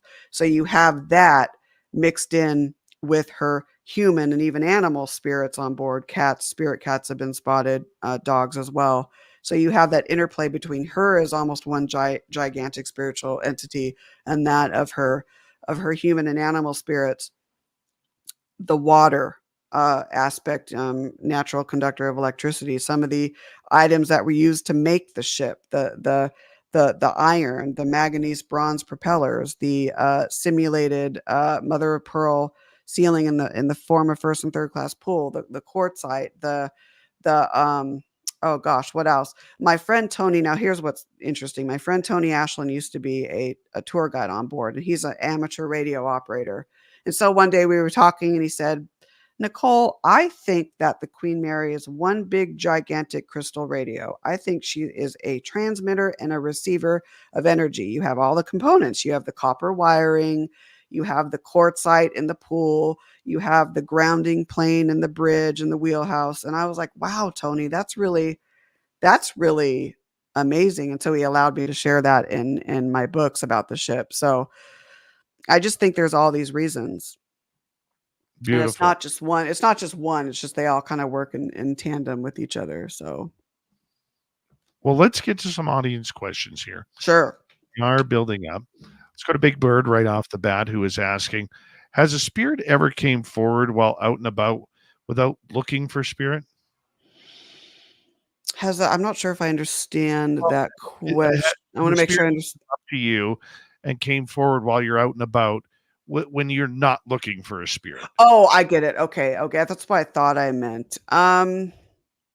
Yes, yes, but for me, it's been more with spirits I know.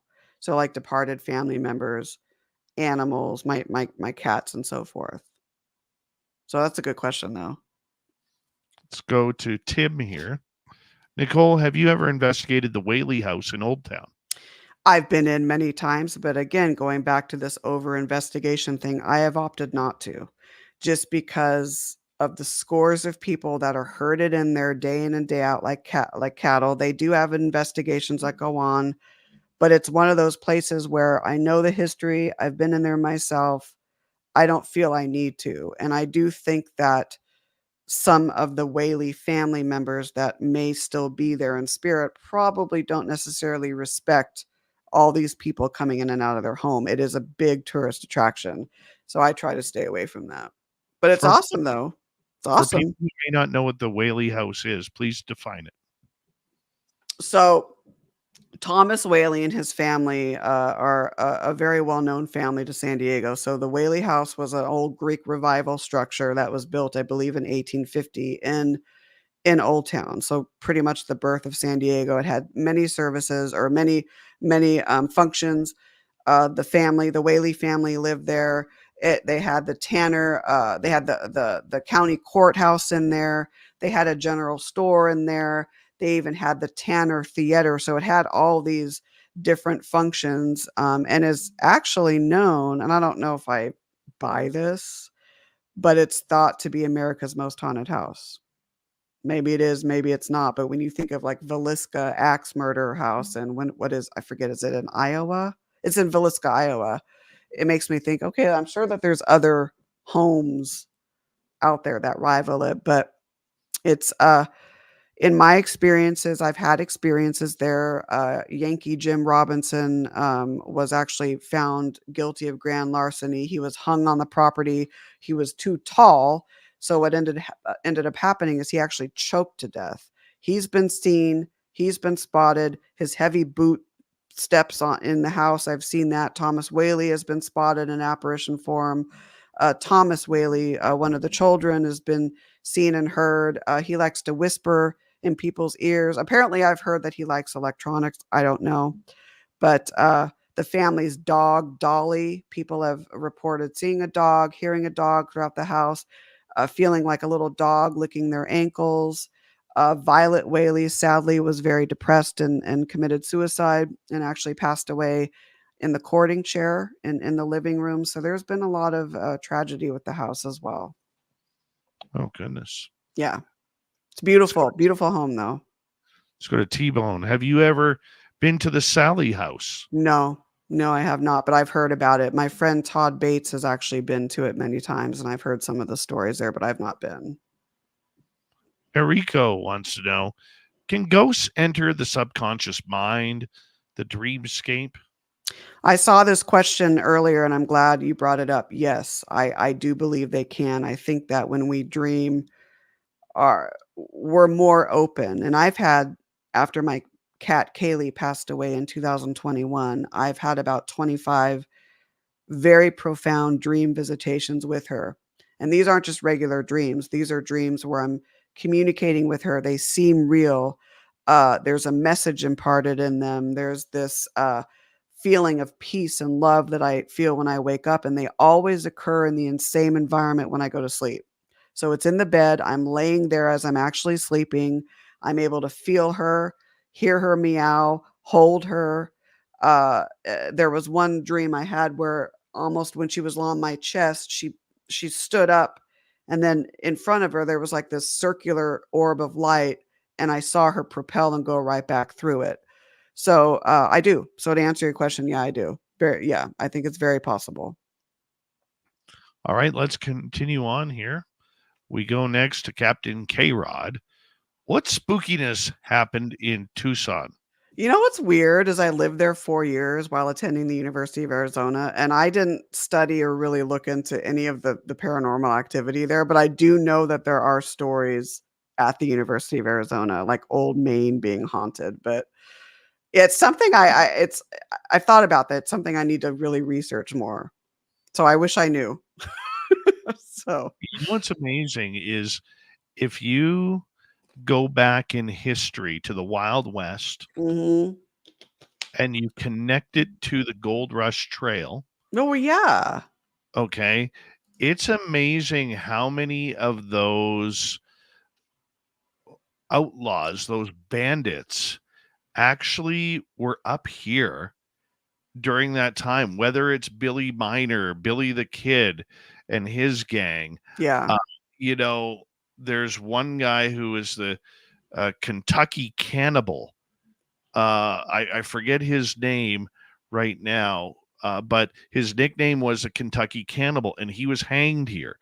You know, Wow, the connection. It's there is crazy.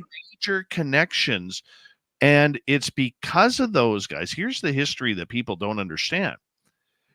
It's because of those wild west cowboys and villains coming up here. And at that point, Canada did not have a police force. There was no Mm, sheriffs or anything. I can So imagine. so it was the creation of the Northwest Mounted Police because of the gold rush, which eventually turned into the Royal Canadian Mounted Police, which people now know as Mounties. See, that's so interesting. And just even like if you know kind of the general history of a location, you can almost surmise what types of activity would be there. But in terms of Tucson, I was so engrossed in like my studies that I it's something that I want to do is really research that town, or it's a city, but really research it and get to know it like I do San Diego. That would be awesome. Yeah, it's going to happen. University of Arizona was fantastic. Go Wildcats. It was great. Yeah, my school, the British Columbia Institute of Technology, only Nice. had intramurals. Oh, really? That was it. Intramurals. That's it. I didn't. Yeah, interesting. Yes. I didn't know you went there. That's really cool. Yeah. So I got my broadcast journalism diploma. Yay! I minored in journalism. I guess I'm doing something with it now, I guess. I don't know. Oh, We'll you're see. writing books, which is awesome. Yeah, I know, right? Never thought I'd do that. 4 minutes to go. T-Bone Okay. is asking, why do you think the paranormal and aliens are intertwined? I think it goes back to that nexus of things being connected. Are there different types of alien species? Yes, I believe there are. It's almost, I think they're more advanced than humans, and in a way, some of our technological innovations and whatnot, are they because aliens have helped us in some way or form, shape or form? I don't know, but I think there's a telepathic link between alien activity and other sorts of paranormal type of activity, but I just don't know exactly what that may be. That's a good question. Question for you from me, as we got about 2.5, 3 minutes to go. Heading into Halloween, we get a lot of people who get interested in paranormal, ghost Mhm, stories, ghost hunting, mhm. whatever. What is your recommendation for the do's and don'ts? Okay, my Halloween and the paranormal have really nothing in common. If you look at the history of Halloween, it really has nothing in common with the paranormal other than the thought that the veil might be thinner during this time of year, which can help people to be more open-minded, maybe connect with their intuitive and psychic and channeling sides. So my advice is to not have the mainstream sensationalized version of Halloween influence your experiences that you have in the paranormal, or even influence your work in the paranormal. You almost have to keep it separate. Where can people find your books? Amazon, some of them are on like Barnes and Noble as well. My website, NicoleDStrickland.com. Um, Mostly Amazon though, Barnes& and Noble, Target, sometimes Walmart. My Queen Mary books are sold on board. If you go on board, you can get those as well. I think San Diego's Most Haunted is like, if you're in San Diego, some of the stores might sell it, but I know a lot of people shop on either like Barnes& and Noble or Amazon. It's always awesome. You are Always. awesome. You are You're awesome. My goodness, We this have is 90 awesome. seconds left to call each other awesome. You see, Awesome. So you're is awesome. everyone in the comments too. We're all so cool. We And rock. the radio audience who's not in the chat room, they're awesome too. They are. Thank you. Thank you very much. Well, you know what? Do you know what you're going to be for Halloween this year? Do you still dress up? Not really. It's not that I don't want to. I don't know. It just bypasses me. I'll probably just wear, I don't know. I have a spider like headband thing that I might wear. I don't know. I was a piece of pizza last year. Oh, that's clever. I love that. Yeah, I was pizza. Tina from Bob's Burgers. There you go. I might dress up as her. I love her. You know, I was thinking of going. Remember that old In Living Color scheme with Stewart or Mad TV Stewart? Yes. That would be I was really thinking of being Stewart, but I'm way too chubby for that. Oh no. It would work out. That'd be I great. don't know. That's I funny. don't know. That's awesome. I don't know. We'll figure out what I'm going to be this year. You know, Yeah, me too. Nicole, I want to say a big thank you for coming back on Spaced Out Radio. It is such Thank a you. wonderful honor to chat with you again, and Likewise. promise you it won't be like 3+ years. I Uh, promise you. oh, it's all good, even if it is. It was really good to connect with you, and I appreciate your thoughtful questions, and I love our discussions. I think I could talk all night.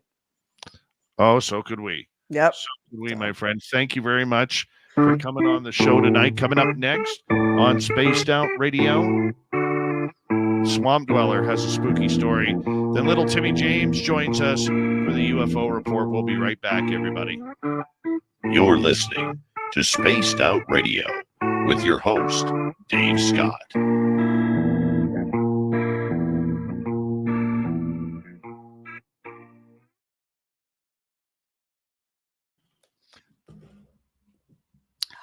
Thank you, Nicole. thank you. No, thank you so much. That was a very refreshing discussion. Let's do it again. Yes, let's do it again. You're awesome. I wish we lived closer, but I know, bud. We got to get you up here, though. I know. I was just going to say I need to get up there. I would love to go on like a just to Oh, see it. Canada's gorgeous. My God. yeah, you'd love our So, area. yeah, I'll have to plan that sometime. That'd be amazing. All right. You take care. You too. Have a good one. We'll be in touch. Don't be a stranger. Okay. All Bye-bye. right. Bye. Nicole Strickland, everybody. How awesome is she? We'll be right back, everyone.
JSCO, how you doing?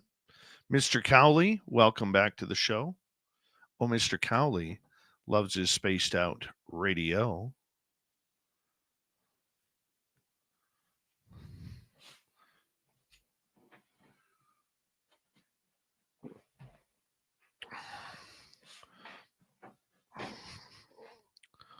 And thank you tonight to T-Bone times 2, Trucker Andrew, Forrest Louis, Richard, and Deborah Rooney for the super chats. Very much appreciate the love and support, everybody. We got just over a minute to go here.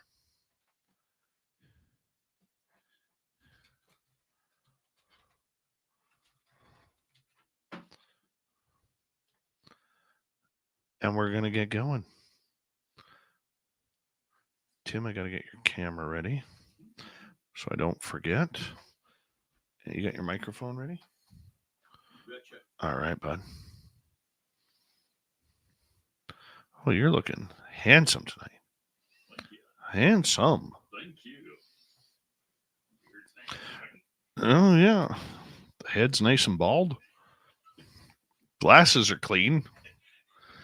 All right, on. Don't forget you can shop at our Spaced Out Radio store, people. We do not have ugly swag. No ugly swag, so make sure you check it on out. And we're going to get going with Swamp Dweller here momentarily. Oh, 5 minutes.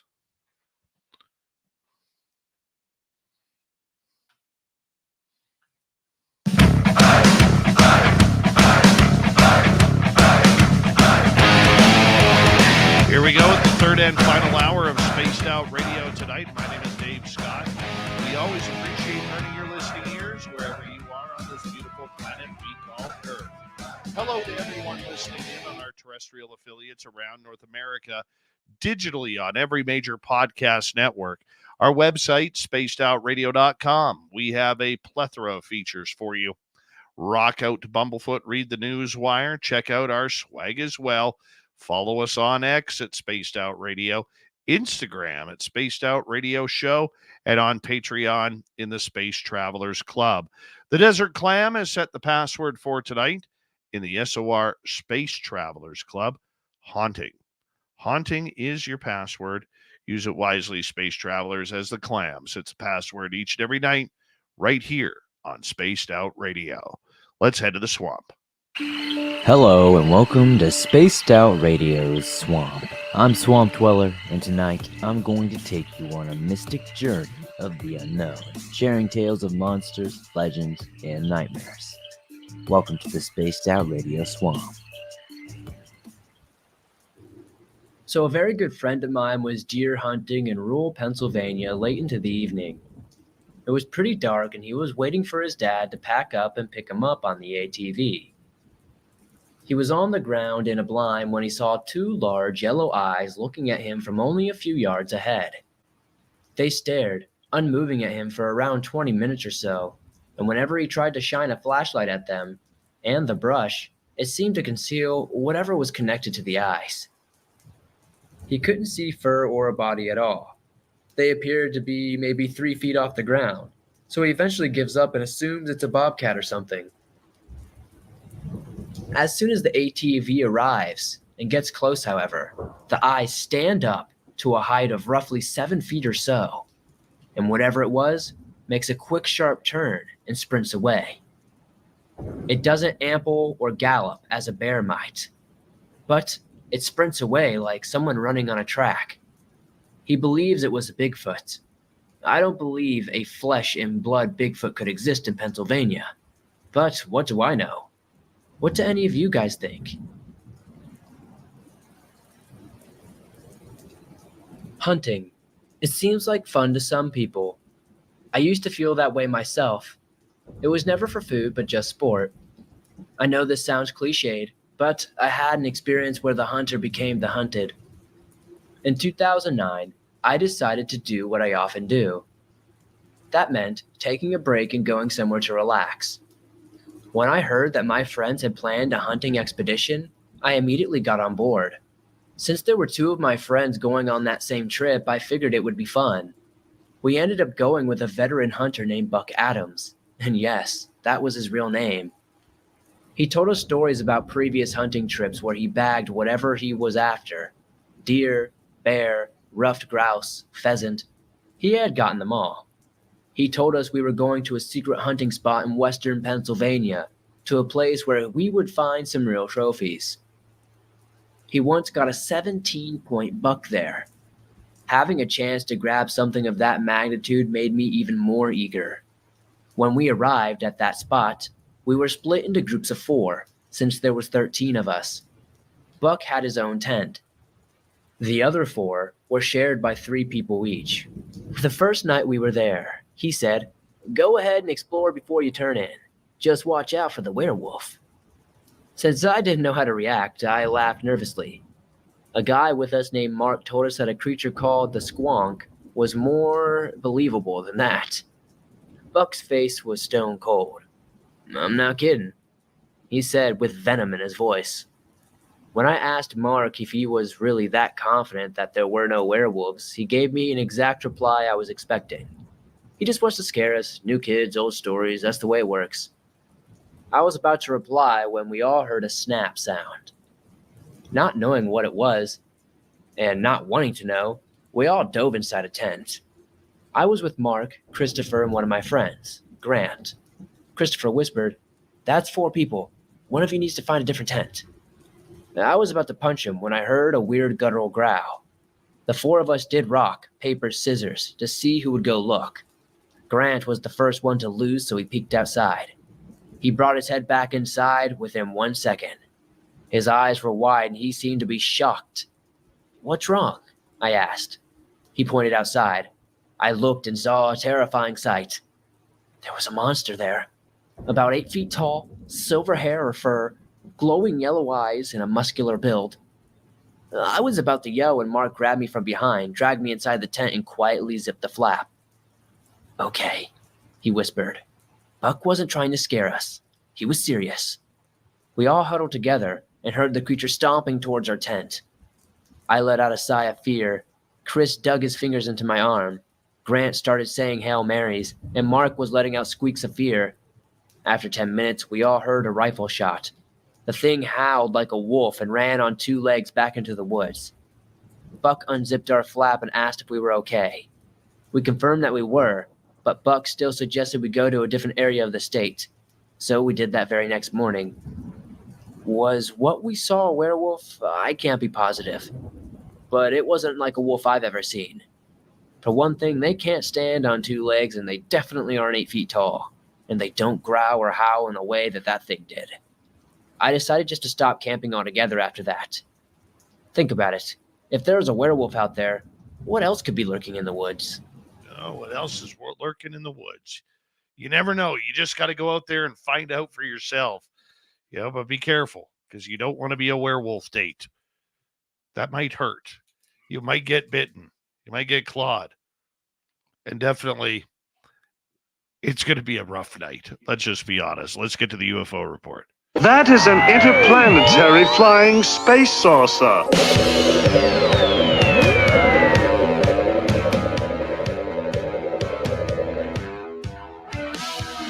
You have made me very angry.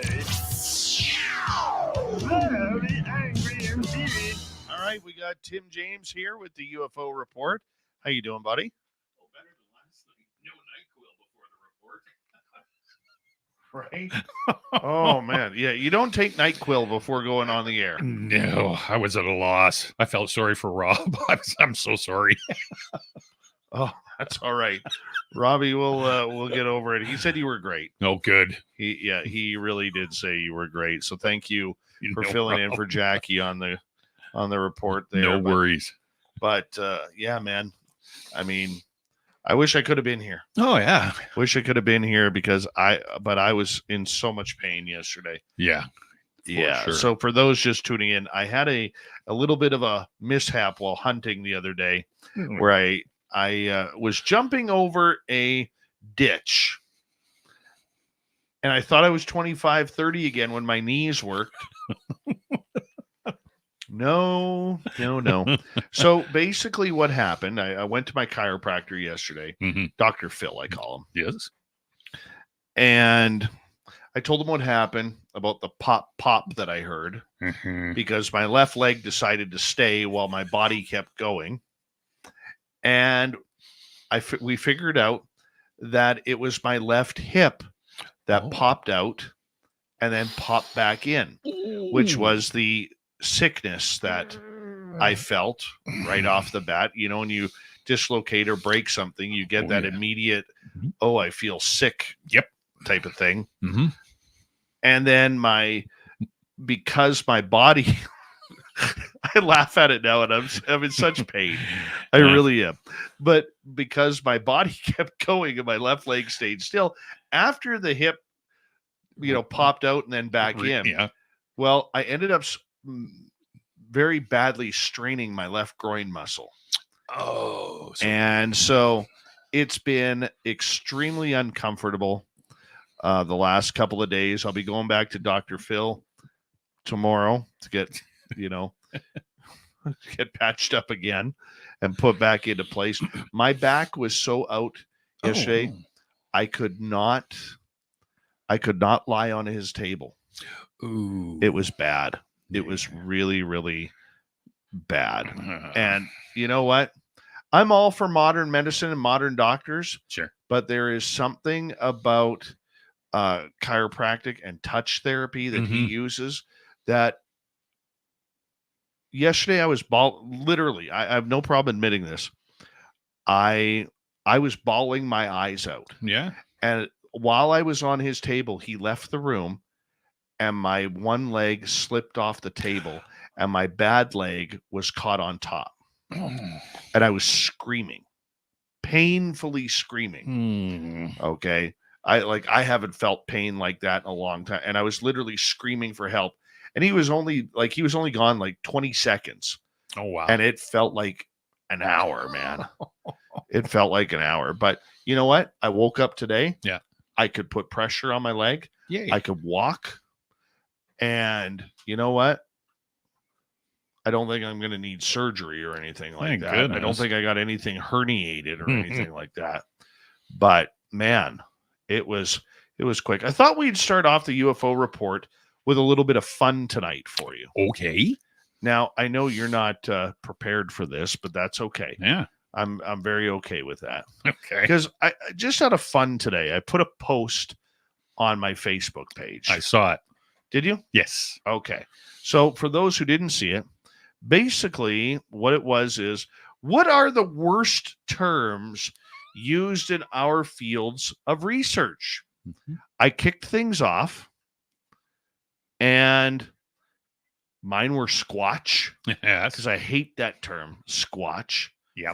It's Sasquatch. Mm-hmm. Okay. It's not squatch.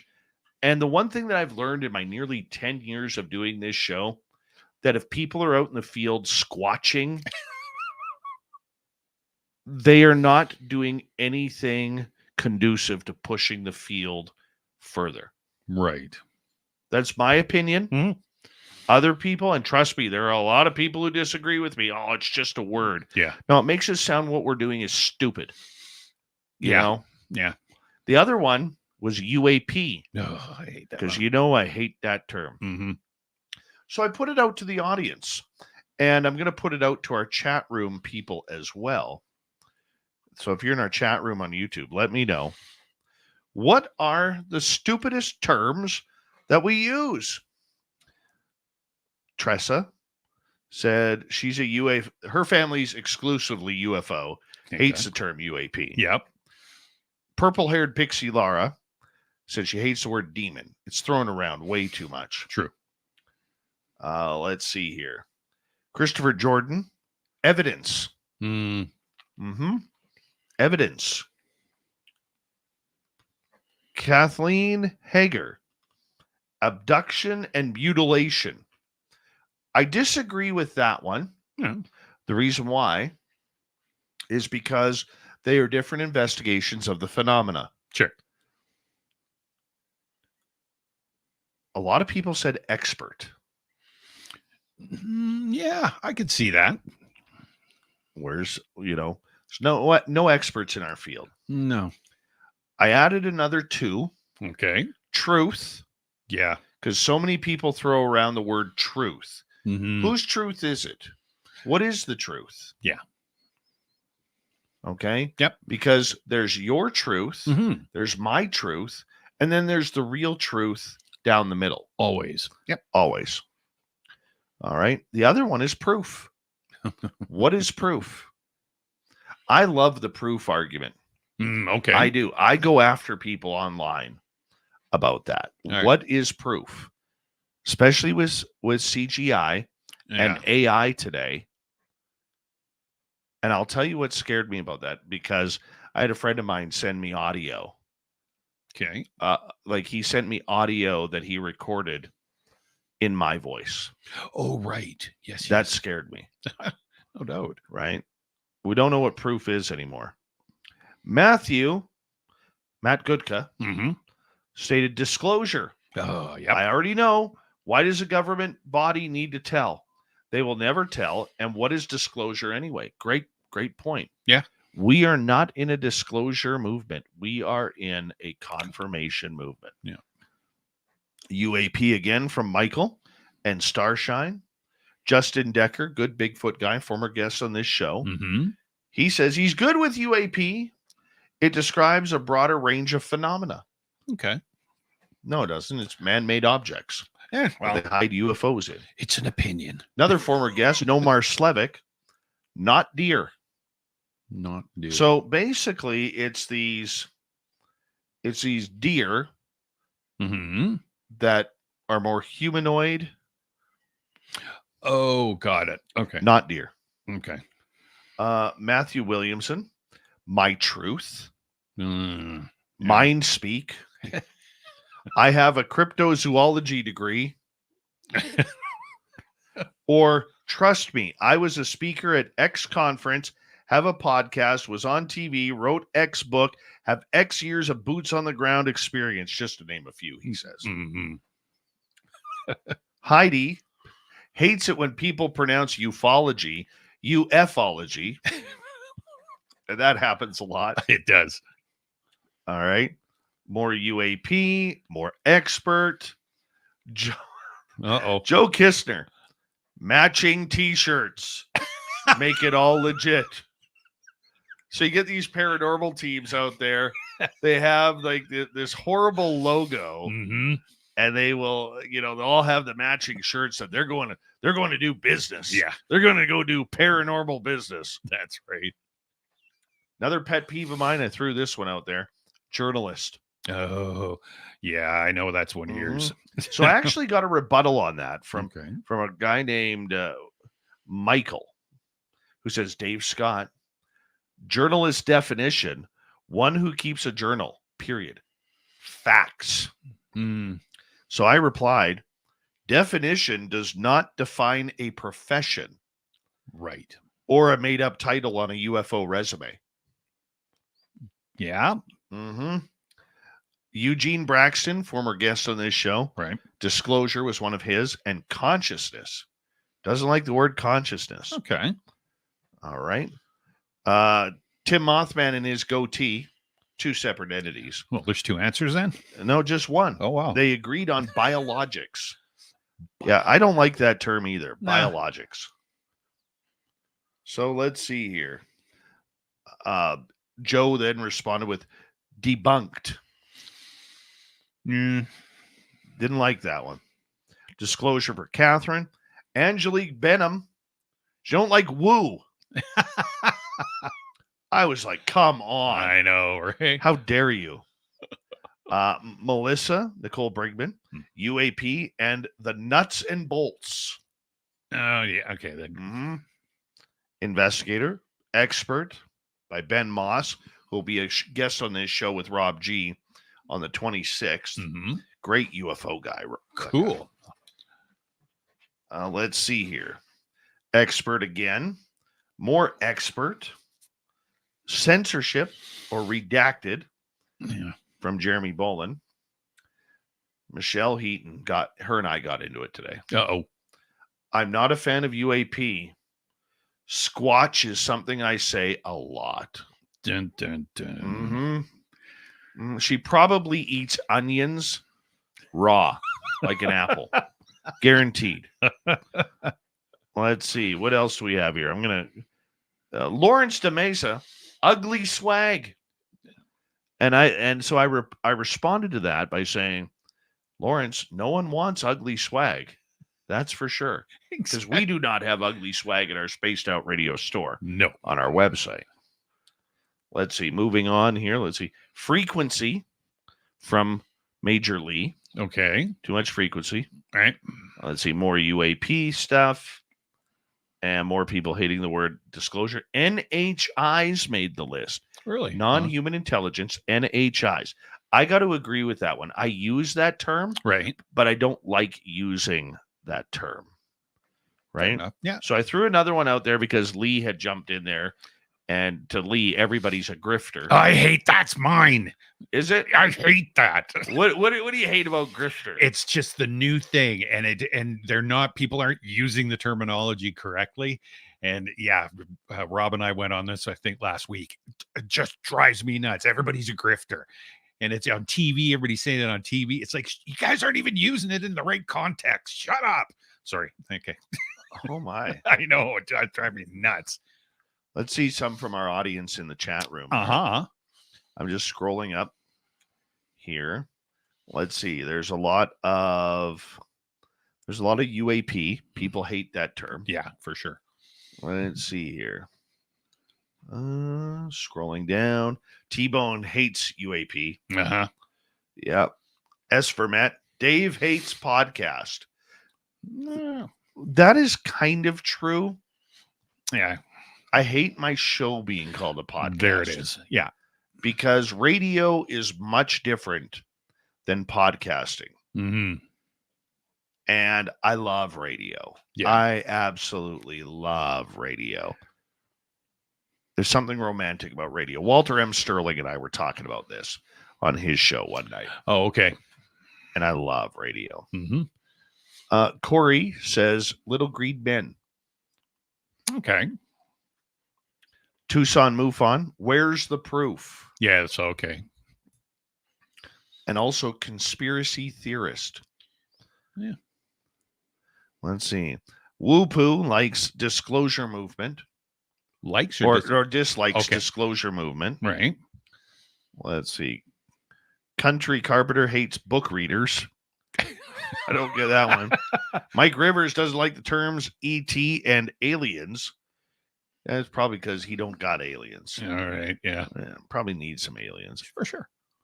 Errico is counterintelligence is thrown around a lot now too, It driving is. him nuts.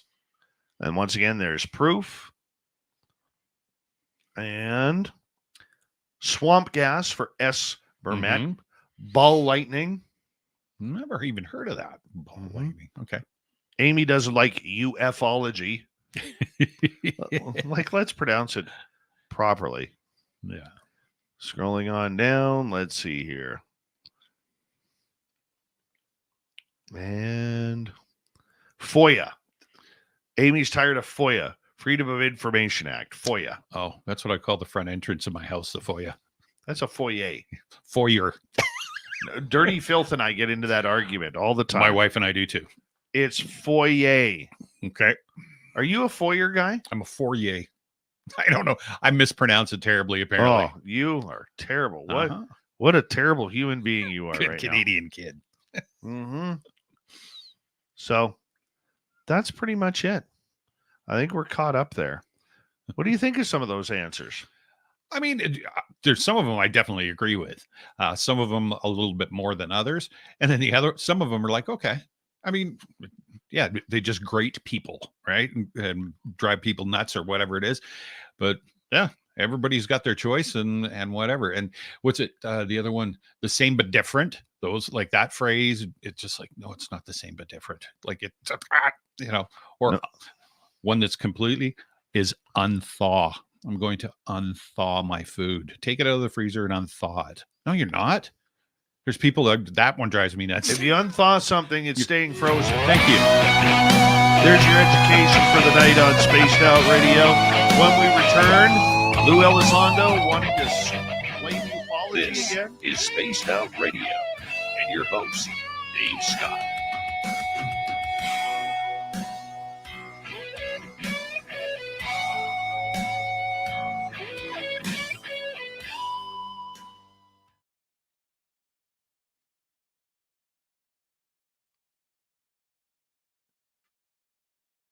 You're a guitar guy. Have you listened to that full solo yet? No. I can bring it up because I have permission to use his music. So Sweet. Hold on. Let me see if I can find it here.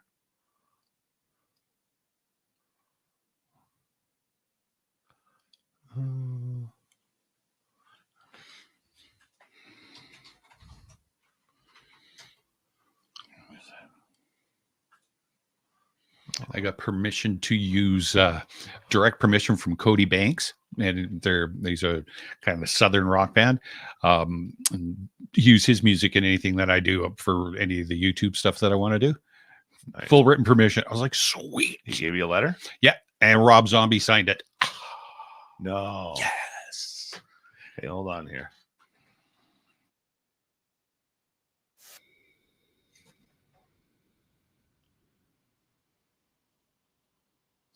Two and a half minutes solo.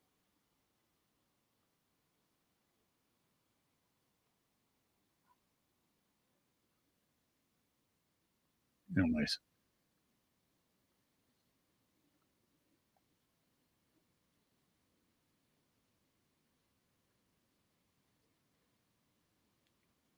Oh, yeah. Now he's going to dig deep.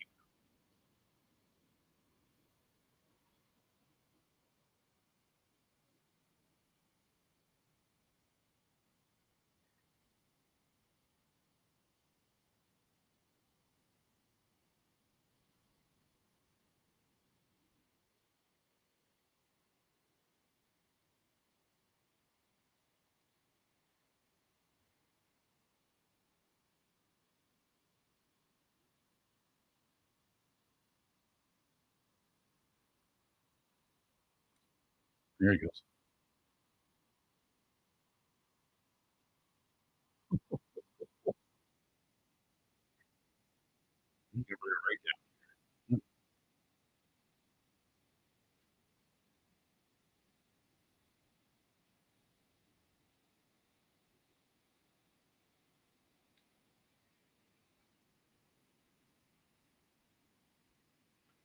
Here we go.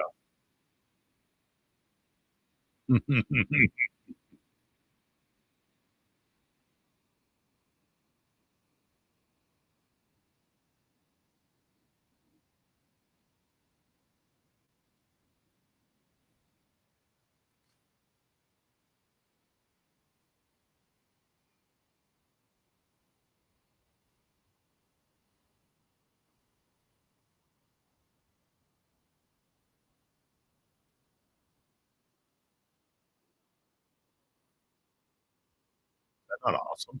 It is in so many different ways. It's so bluesy.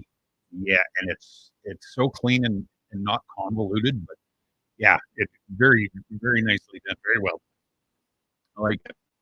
Should be illegal. It's so good. Yeah. Well, everybody's saying sound. Haha, nobody got to hear it. I should have heard it. Yeah. Yeah, that was nice. Just listen to the rhythm of the silence.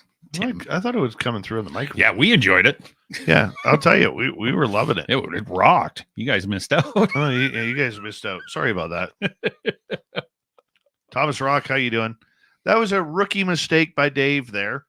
Super crazy. How you doing? Watching Tim and Dave grooving away. Tokeland, what's happening, my man?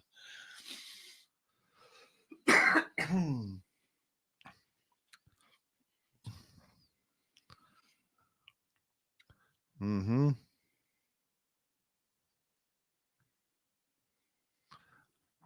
Thank you tonight to Trucker Andrew, Richard, Forrest Louis, Deborah Rooney, and the medium rare T-Bone times 2.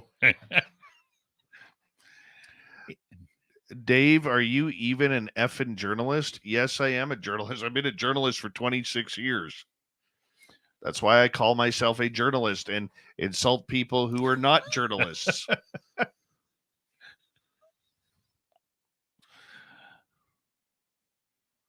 You weirdo. Poor Vanessa. Mm-hmm. Hey, she swore in the chat. Uh-oh. Bad, Vanessa. Vanessa. Bad. Hey, don't forget you can shop at our Spaced Out Radio store. Why, Tim? Because we do not have ugly swag, Dave. No ugly swag. There's a plethora of it, too. Plethora of no ugly swag. That's right. Just shop at our Spaced Out Radio store on our website, spacedoutradio.com.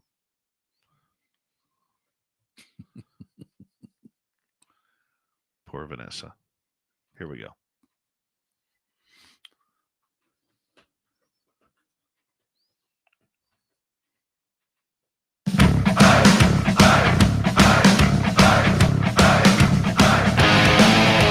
Here we go with the final half hour of Spaced Out Radio tonight. Good to have you with us. My name is Dave Scott. We always appreciate earning your listening ears wherever you are on this beautiful planet we call Earth. Want to remind everyone that if you've missed portions of this show or others, you can check out our free archives by going to youtube.com/spaced out radio. Do old Davey the favor, hit that subscribe button. Our website, spacedoutradio.com. We have a plethora of features for you. Rock out to Bumblefoot, read the news wire, check out our swag as well.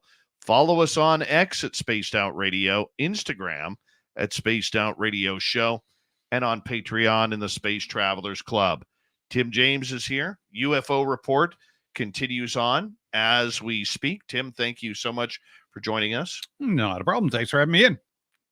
This happened a couple days ago, but I wanted to bring this up because obviously due to me hurting myself, didn't really get an opportunity to. Lou Elizondo put out a tweet. And look, we know Lou Elizondo has his lovers and his haters. So this was a message that he put out. To both my friends and haters, we can agree to disagree, but the threat of violence and harassment is not acceptable on any level. Contrary to conspiracy theories, I don't condone this type of behavior directed at anyone. I'm going to stop the tweet there for a second because this was after a photograph of Elizondo with a gentleman online who is allegedly a known harasser. Okay. And we talked about that on the show a couple days ago. And people were absolutely raking Lou over the coals about this. But here's the part that I need to focus on, because when I reread this tweet, are we still able to call them tweets?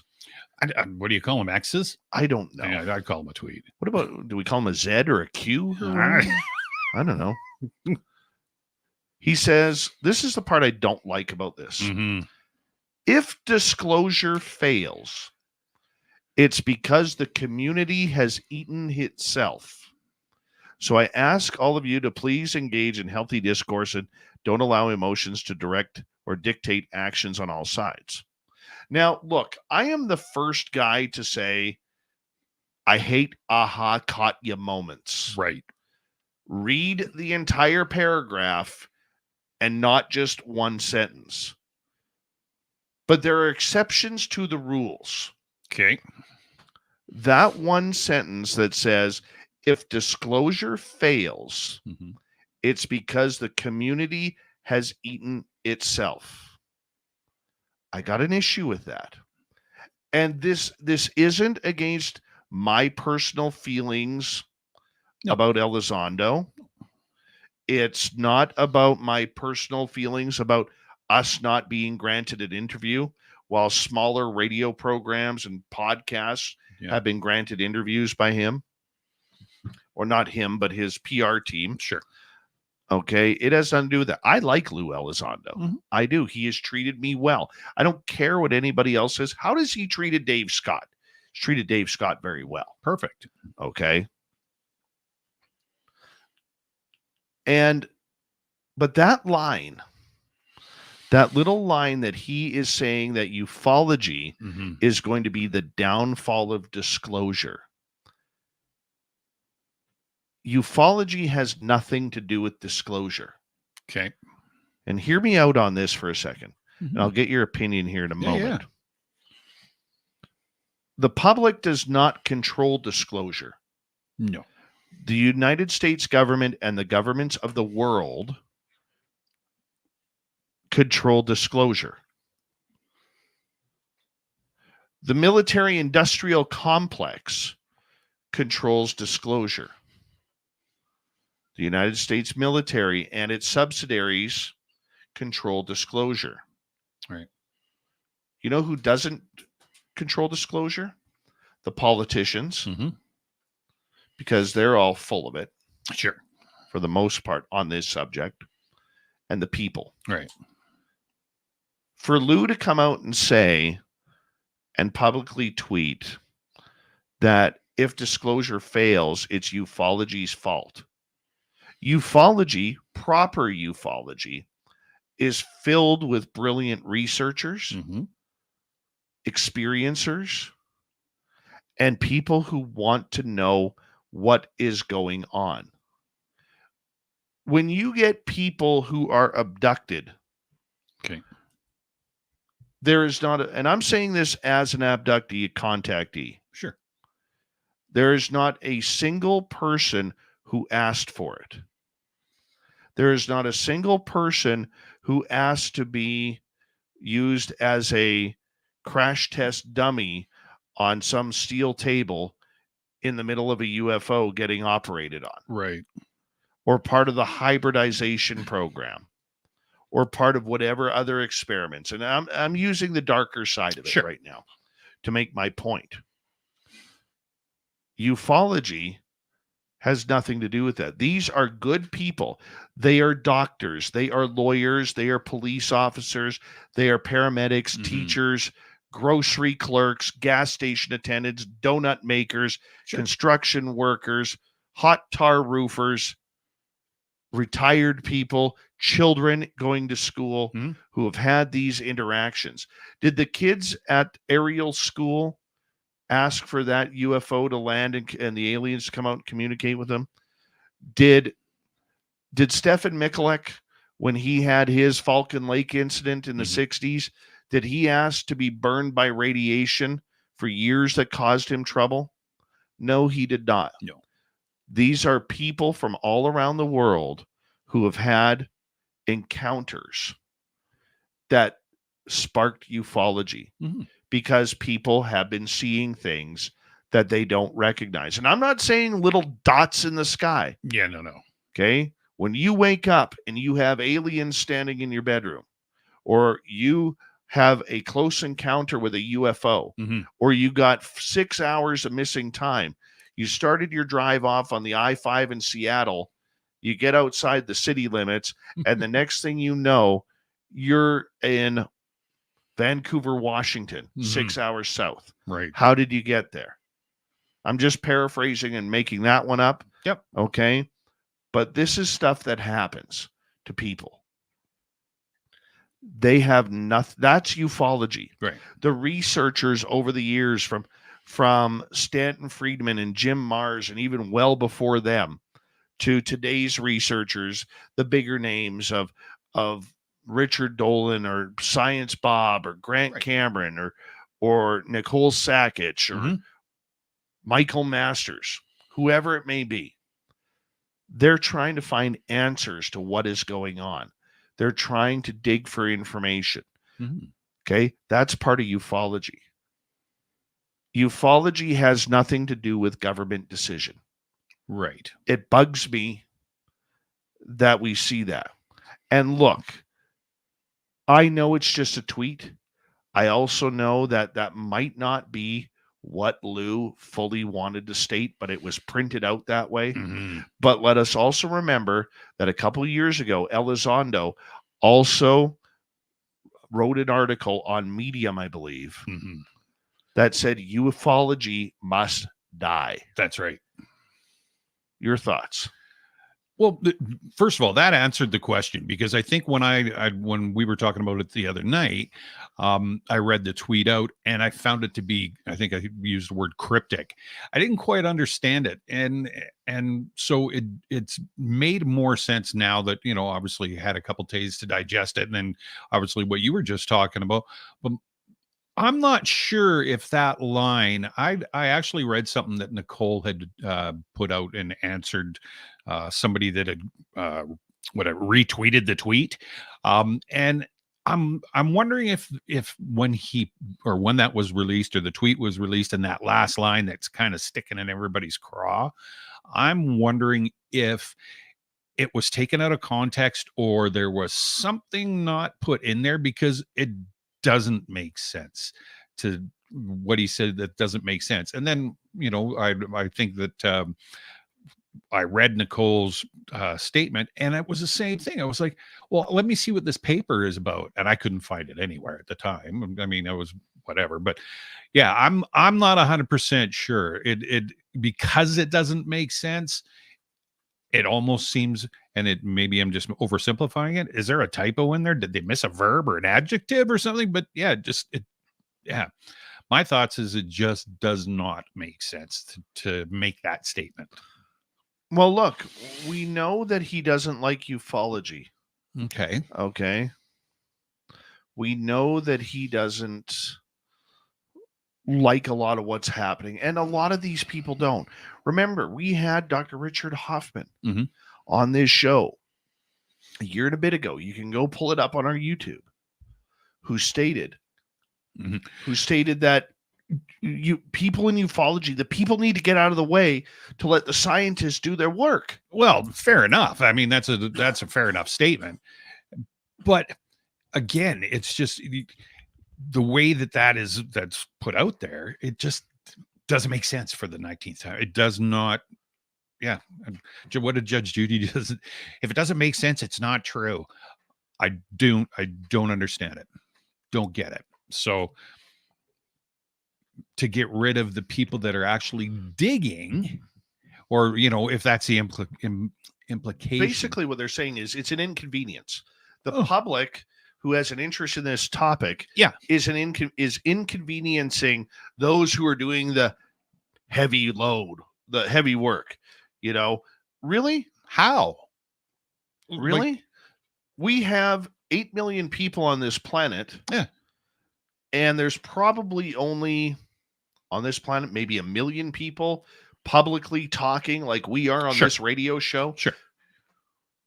Doing this, if you go through all the podcasts, the YouTube channels and everything, we're trying to bring the message to the masses. Yeah. And so, and that's the other thing. It's like, talk amongst yourselves, or like, how does that interfere? My brain's now just going in a circle here. How does that interfere with their work? Like, I mean, we're all talking in our groups, right? We're all talking about this. What the heck? Are we in their space? It's a stupid statement as far as I'm concerned. I'm at work and you talking about something, that I do. How many times have you ever been at work in the last 35 years where somebody has brought up the UFO conversation? Very little. 10 times? Maybe. Yeah. Okay. I live this conversation every day. Yeah. And in my daytime job, I don't talk UFOs. No. Okay. I don't. No. I don't talk UFOs. Right? If somebody brings it up, sure, I'll talk about it. Yeah. Happens a couple times a month. Yeah. Okay. But in general, it's not ordinary conversation. No. Okay. No. And what we're trying to do is get rid of that stigmatism. Exactly. That there is reason to have this conversation. Yeah. It should be a part of the conversation. The public should be part of it. Yeah. And when we see, and this goes into the media, the way the media has covered this subject. Look how many shows Elizondo has been on where the hosts have been absolute dimwits on this conversation. But because they have a couple million subscribers on YouTube, because they're on daytime television, or because of who they work for, they get the opportunity to do that. Yeah. And they don't know what they're asking. They haven't prepared for it. No. Okay. And they make this topic look like we're a bunch of imbeciles. Yeah. 100%. Right? 100%. And yet we can't get an interview with Elizondo. Now, I read a statistic from one of his skeptics that Elizondo has sold over 30,000 books of Imminent. Only? Only. So they've put him out to the masses. and apparently only 30,000 hard copies of the 150,000 made have been sold. Well, everybody's going to wait for the paperback because it's cheaper. Well, if that's true or not, I cannot confirm that. No, of course. But if that's true or not, okay, it really shows that maybe you shouldn't. How can I put this? Maybe you shouldn't alienate, pun intended, Yeah. the people who got you there. True. Right? Yeah. No, very good point. Very good point. You know, and there was a saying, and I think that and it makes perfect sense, is, you know, you don't stab the people in the back as you're climbing your way to the top, because they're the same people you're going to have to kiss their butt on your way down. Right. And I think it was the Undertaker that actually had said that. So, yeah, I mean, if it is the case, then there you go. Like, yeah, you're 30,000 books. I figured there'd be way more sold. You than don't that. bite the hand that feeds you. Yeah. Yeah. Okay. Yeah. You never bite the hand that feeds you. And if you got somebody who's going to give you $5-10, okay, Mm. profit on a Mhm. book after it's printed and after you pay your fees and everything, Yeah. because there is fees that go along with that. Yes. Okay. If you're going to make an extra $5-10, you got to make sure that money is, you're thanking the people who've given you that money. Definitely. Okay. And you know, for the people out there who think Elizondo is grifting off this book, it's not grifting. So when Shaquille O'Neal wrote his autobiography, is that grifting? No. When General Schwarzkopf, after the Gulf War, wrote his autobiography, is that grifting? Nope. The Rock, who wrote his autobiography, is that grifting? No. I think the guy's worth, I think The Rock's worth like $800 million or whatever it is. So he's grifting to sell 20,000 books to make $5 a copy. Yeah, no. All right. No. I mean, that's just what I'm talking about. Right. Yeah. I think Imminent is a great book. I have no issue with the book. I got issue with the PR company. Yeah. That's my issue. I got no issue with Elizondo. Yeah. The PR companies are a bunch of idiots. Yeah. Okay. And I don't care if they hear this. I don't care if Elizondo hears this. Okay. Lou, I'm telling you straight to your face right now, if you're watching. Mm-hmm. Okay. Your PR company's a bunch of morons. Yeah. They don't know what they're doing. Yes, it's great they got you on all these television shows and everything, but they have not provided any interviews. They're doing the exact same thing that the To the Stars Academy did in 2017 when you apologized to me and other people for getting screwed by Carrie DeLong, their PR person. Oh, wow. Okay. And you said you never got the interview request. I know you got my interview request because I tagged you in the emails that I sent. Every email that I sent to them, I've tagged you in it. Every one. Oh, Lou. Right? And look, people are going to say, oh, you're just bitter. I'm not bitter. I'm just pointing out, as a journalist, I'm pointing out a fact that somebody in the PR company screwed up. Yeah. Okay. There's no reason why people in the UFO field or people who do radio shows that are syndicated like this one, yep, or have high generating audiences like Jimmy Church and others shouldn't be able to get the interviews. Oh, absolutely. Okay. It's ridiculous. All right. And when I see him going on these small, dinky little podcasts. Yeah. Right. And not coming on shows like ours. I'm not saying my show. I'm trying to defend the UFO community here. Absolutely. No. Okay. For sure. There's something wrong with that. Something wrong with it. I've eaten up all your time, dude. No, that's okay. I mean, we're talking, and it's part of the UFO report. Sometimes you get the stories, sometimes you get banter. It's the way it works. Oh, we're bantering tonight. Yeah, absolutely. And I mean, and I'm not going to be that guy that's flipping the coin, but to just put the shoe on the other foot. I don't know if I was Lou Elizondo personally myself. I don't know how he's handling all of this. I mean, you're making money and you're making money.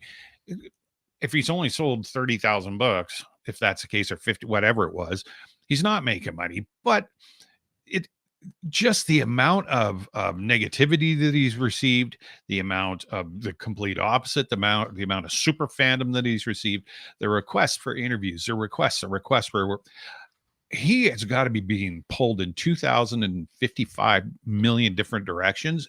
And I'm sure since its release, I'm sure he's and I have, because there's a question here, great question from PRM. Okay. In our chat room here. Cool. I want to bring this up before we have to say goodnight. Yeah. He says, is it possible? It's possible if you emailed Lou, he didn't see it. His personal inbox probably has thousands of emails. Now, if you texted him or called him, that's a different story. Have you called Lou? No, I have not yet. Okay. Fair enough. Being blunt Yeah. and honest. Yeah. Okay. I do know people who have texted with him who haven't got the interview request. Mhm. And Elizondo's answer has been, I'm sorry. It's out of my hands. They control the interview schedule for me. It's part of his contract. Sure. He doesn't have a say. Lou does not have a say on who he can and cannot talk to. All of that PR has to go through his PR company. Ew. So I'm going to talk to a couple more of those people. I'm going to message Lou. Mm-hmm. And I'm going to tag him in the email and say, please read this email. Yeah. That I'm going to tag. Once I do it, I will let our entire audience in Radio Land and YouTube Land, okay, they'll get it. Sure. I'll tell them exactly what I said, because I'm going to be full disclosure on this. True disclosure.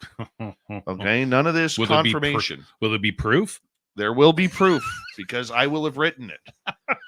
Okay. True proof, real proof. Right. So that's about it, man. That's about it. Tim, thank you for a very fun UFO report. Yeah, that was good. We'll talk to you in a couple nights' time, my friend. Absolutely. And a big thank you to Nicole Strickland. She was awesome tonight. Killer. Absolutely awesome. Remember, all of our replays are free on our podcast networks and on YouTube. And also, we say hello to Mr. Ron Bumblefoot Ball. Rocking in the background with Little Brother is watching. Bumblefoot is the official music of Spaced Out Radio. Rocking us in and out of every single show. Get your horns up for the guitar god himself. Special thanks to everybody listening in at work, at home, in your cars, wherever you may be. Thank you to everyone in our chat rooms tonight. YouTube, Twitch, LCAM, Facebook, Spreaker, LinkedIn, the Space Travelers Club, and on X, the hashtag Spaced Out Radio. I know you're out there somewhere. Remember, this show is copyright by Spaced Out Radio and SOR Media Ventures Limited. Thank you so much for choosing to share your evening with us, because together, my friends, don't make a mistake. We're watching. we own the night. Mr. Bumblefoot, we need a favor. We need you to take us home.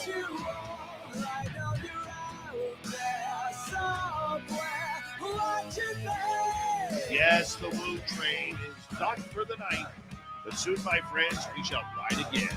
Your seats are always available. Your tickets never expire.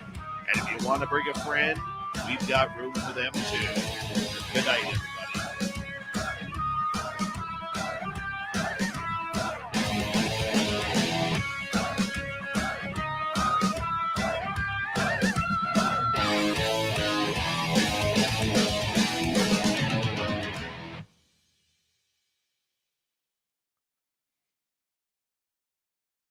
There's not a theme song in the world that beats mine.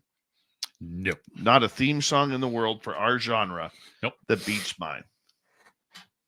No, it definitely At least we got one thing going for us. We got lots of things going for us. We got one. You can't take it away. Well, Bumblefoot could take it away. Yeah, you could. But I don't think he would. I know he likes the show. Oh, that's cool, then. I know he listens and he likes the show. And you know what else is really cool? Try this. Okay. Do me a favor, because you're on X. Yeah. Send Bumblefoot a tweet. Okay. And say, I absolutely love your theme music for Spaced Out Radio. Okay. Do it right now. I will. He will respond. Okay. Probably within the next 24 hours, he will respond. Bumblefoot. Yeah. San Diego. A whale's vagina. Thank It's goodness. one of the greatest parts of that movie. Nobody knows the meaning. No, exactly. Nobody knows the true meaning. That's Yes, it. they do. What the heck just happened St. Diego. there? No. There he is. Yeah, try it out. I'm gonna.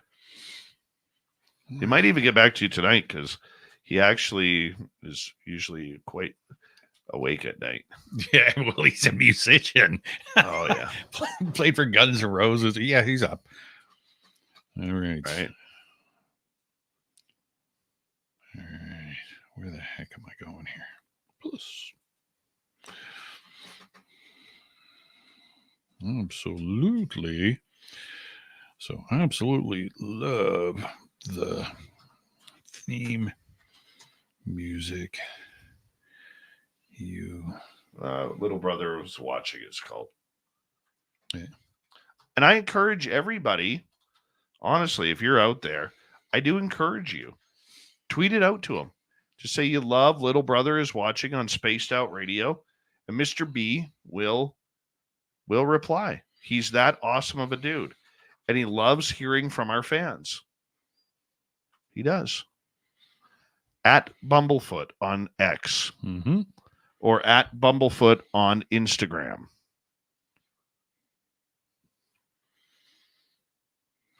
I think it's really cool that he does that.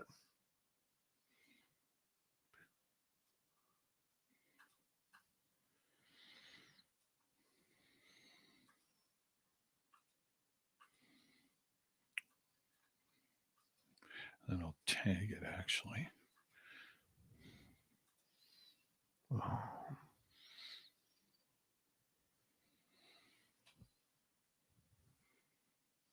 Omageddon, how you doing, man?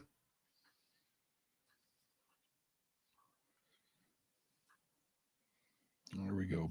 Boom. You're going to feel good that he responded. Yeah, for sure. And usually if you follow, he's really good at following back. Oh, wow. Yeah, I'm following him. Yeah. Thanks, Blue Cruise.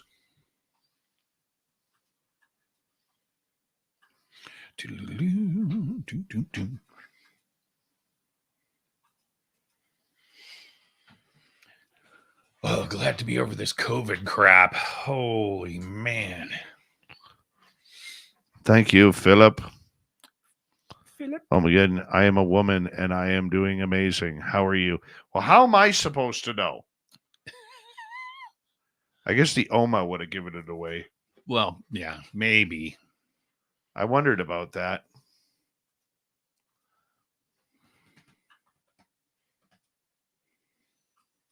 I need a Vegas trip. Yeah. Do you want to come? Yeah. Nothing had happened. There would be no alcohol. Heck no. No poker. No. No drives out to Area 51 where we might get busted. That'd be the best story ever. Rob, can you cover?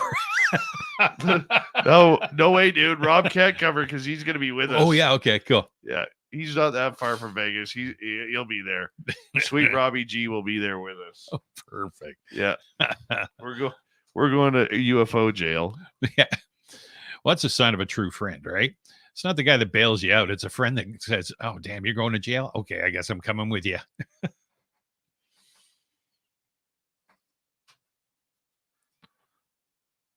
Do I want to go to Vegas? Oh, no. No, you're not allowed.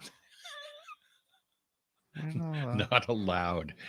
No, Oh, you're not allowed. yeah. We got to get our tea going. I have nothing to do with the tea, sir. I know. I have to talk to the boss. You do. Yeah, she rocked it. She's been rocking it this week. It's like, holy. Yeah, she did a big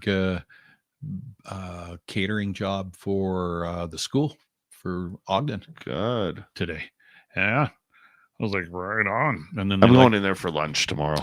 yeah, for sure. I need one of those. What did she just? Oh, the new sandwich, man. Which one? The turkey. Has she told you about that yet? Yeah, I got one of those for the boss. Yeah. He liked it. He Good. said it was really good. I haven't had one yet. I haven't tried it yet. I'm still. I've already got my. Yeah, the Mexi wrap. Yeah, I've already got the Mexi wrap. Mm-hmm. Me too. Yeah. Because that's what happens on the weekends, right? Because she closes, and then anything that's left over, she brings home because it can't sit in the fridge for 2 days or whatever. Not going to serve it to people. So it's like, she goes, I got 6 Mexi wraps. It's like, sweet. Oh, my. And I have a panini press at home too, right? So I do the whole thing. Yeah. Very good. Hold on. I think I just screwed up here. I totally just screwed up. Oh, sorry. Save. Very good. Turkey sandwich is so delicious. Couldn't agree with you more. Love turkey sandwich. You know what I like? Hmm. Mexi wraps.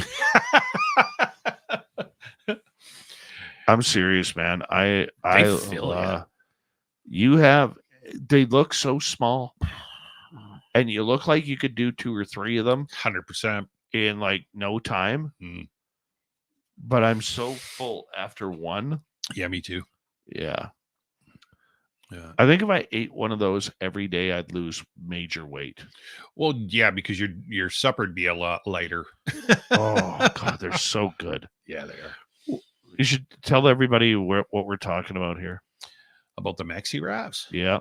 Oh, yeah. My wife has her, as Dave loves to call it, noshery. It's a ganachery. Ganachery. Nobody knows what the fucking word means, but I know. No, but she was saying there's other people out there that go, what is a ganache? It's like, oh my gosh. She goes, I shouldn't have named it that. I was like, oh, what? Leave it as it is. But yeah, she does the does her own teas, makes her own organic blend teas and stuff, and sells them. And then she's also whatever was it quinoa vegan snacks and goodies on the gluten-free and stuff, whatever, and then normal regular ingredient stuff as well. But these wraps, like she's got a moose on the loose wrap, which is like a breakfast wrap. She has breakfast sandwiches. But this Mexi wrap, she makes everything from scratch. Like she's not using Uncle Ben's or Ben's rice or any of that sort of stuff, but she makes the Mexican rice herself.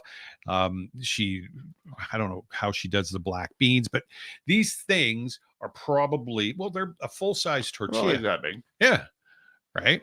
Yeah. With the cheese and everything in it. I know. And then do you get the salsa too? Uh-oh. You didn't know about the salsa? Ask for a side of salsa, dude. Yeah.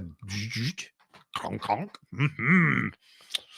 Yeah, yep. Hold on a second here. Let's see. Exciting and new. Yeah.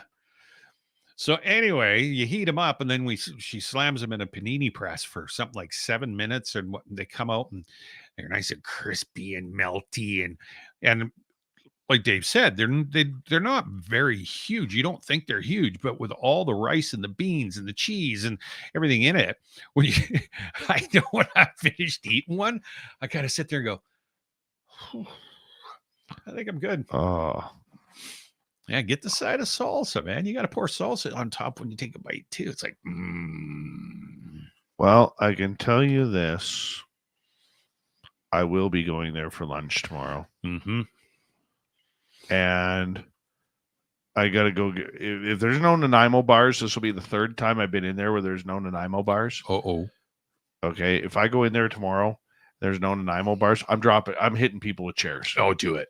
Do it. I'm totally hitting people with chairs. Perfect. I'll leave her a note. Yeah. Because by the time I get it, well, obviously she's crashed out. So I'll leave a big note on the door. So when she's leaving in the morning, Dave says there better be frickin' Nanaimo bars. None of them gluten-free ones either. That's not a Nanaimo bar. Those quinoa. That's a Cumberland bar. That's right. Yeah. That's a Ladysmith bar. Oh, right? Yeah. That's a Tofino bar. No, I like Tofino. Yeah, so do I, actually. Yeah. That whole area, you Cluelet to Tofino? We used to go fishing up there, Canadian Princess Resort, and then head right off the west coast of Vancouver Island through the breakwater and go halibut fishing and stuff. Oh my gosh. Salmon fishing. I loved it. Absolutely loved it. You know, Gorgeous. for as many times as I've been on the island, and I've lived on the island. Oh, have you? For 2 years. Oh, yeah. I think I'm the only person who's ever lived on the island that never saw a whale. What? Yeah, never saw a whale. I was always a day late, an hour late, 2 days late, whatever it may be. I remember we went to Tofino for a family vacation. Mhm. We're at this beautiful seafood restaurant there, like total fresh seafood, right? Yeah. And like, oh, well, any whales around here? Oh, you just missed them. We had a pot of 5 just the other day. Oh, And I'm my like, gosh. that's my luck. I've seen them going across it when you leaving Horseshoe Bay and heading over to Victoria. I've seen them on the ferries. No, I've never seen them. Wow. Yeah, we were out on the halibut grounds, actually. So that's an hour west, straight due west from the island. And those halibut, they got to shoot them before they come on the boat, don't they? If they're monstrous. Like if they're like will. 100 pounds plus. Yeah, and you aren't reeling on a 100-pound plus. Well, I shouldn't say that. Very unlikely with the gear that we were using. We were hauling up. I think largest one I got was like 45 pounds. But when you get it in, when they gaff them and bring them over the rail onto the deck, it's usually like in the States. I've seen it in videos and stuff where they pop and they give them a shot before they bring them in. But Because they'll destroy your boat. They'll break your legs Yeah. when they flop around. But yeah, the deckhands and stuff were using, clubbing McBonkers on them. So, and it's amazing. They'll lay on the deck, and then all of a sudden the guy will go to grab it by the tail, or you go to throw it into the hole, and all of a sudden it's like, I'm still alive. And yeah, they're dangerous. Oh, yeah. Adventures with Bess said, I saw one from a ferry going for Vancouver to Powell River. Now, the coolest thing I saw on the ferry one time was I actually saw a pod of about 300 porpoises. That's cool. Yeah. And then I saw that with seals too. Oh, that'd be cool. Yeah, that was cool. Yeah. I saw that. But if you go to Rath Trevor Beach in Parksville, every year the gray whales are literally about 20 feet off the shore. Mm-hmm. And you could just stand there. And I worked in the media. That's where I started my radio career in Parksville. Peeville. And I didn't know that they were there until like 2 days after. So then that pod goes up to Comox. Yeah. So I race up to Comox. Okay, because I want to see some whales. All right. Yeah. I want to see some whales. Guess what? They no-showed. Oh. Yeah, they were Axl Rose in the 90s, man. Oh my gosh. Well, it's almost like the northern caribou or the woodland caribou, right? They migrate and people will go and wait to see them. And it's like, where'd they go? They didn't show up. Yeah. I've seen Seattle. When you go through Seattle and you do the harbor, go on the harbor tours or whatever, they take you down by the Navy yards and the big, huge, whatever, container ships.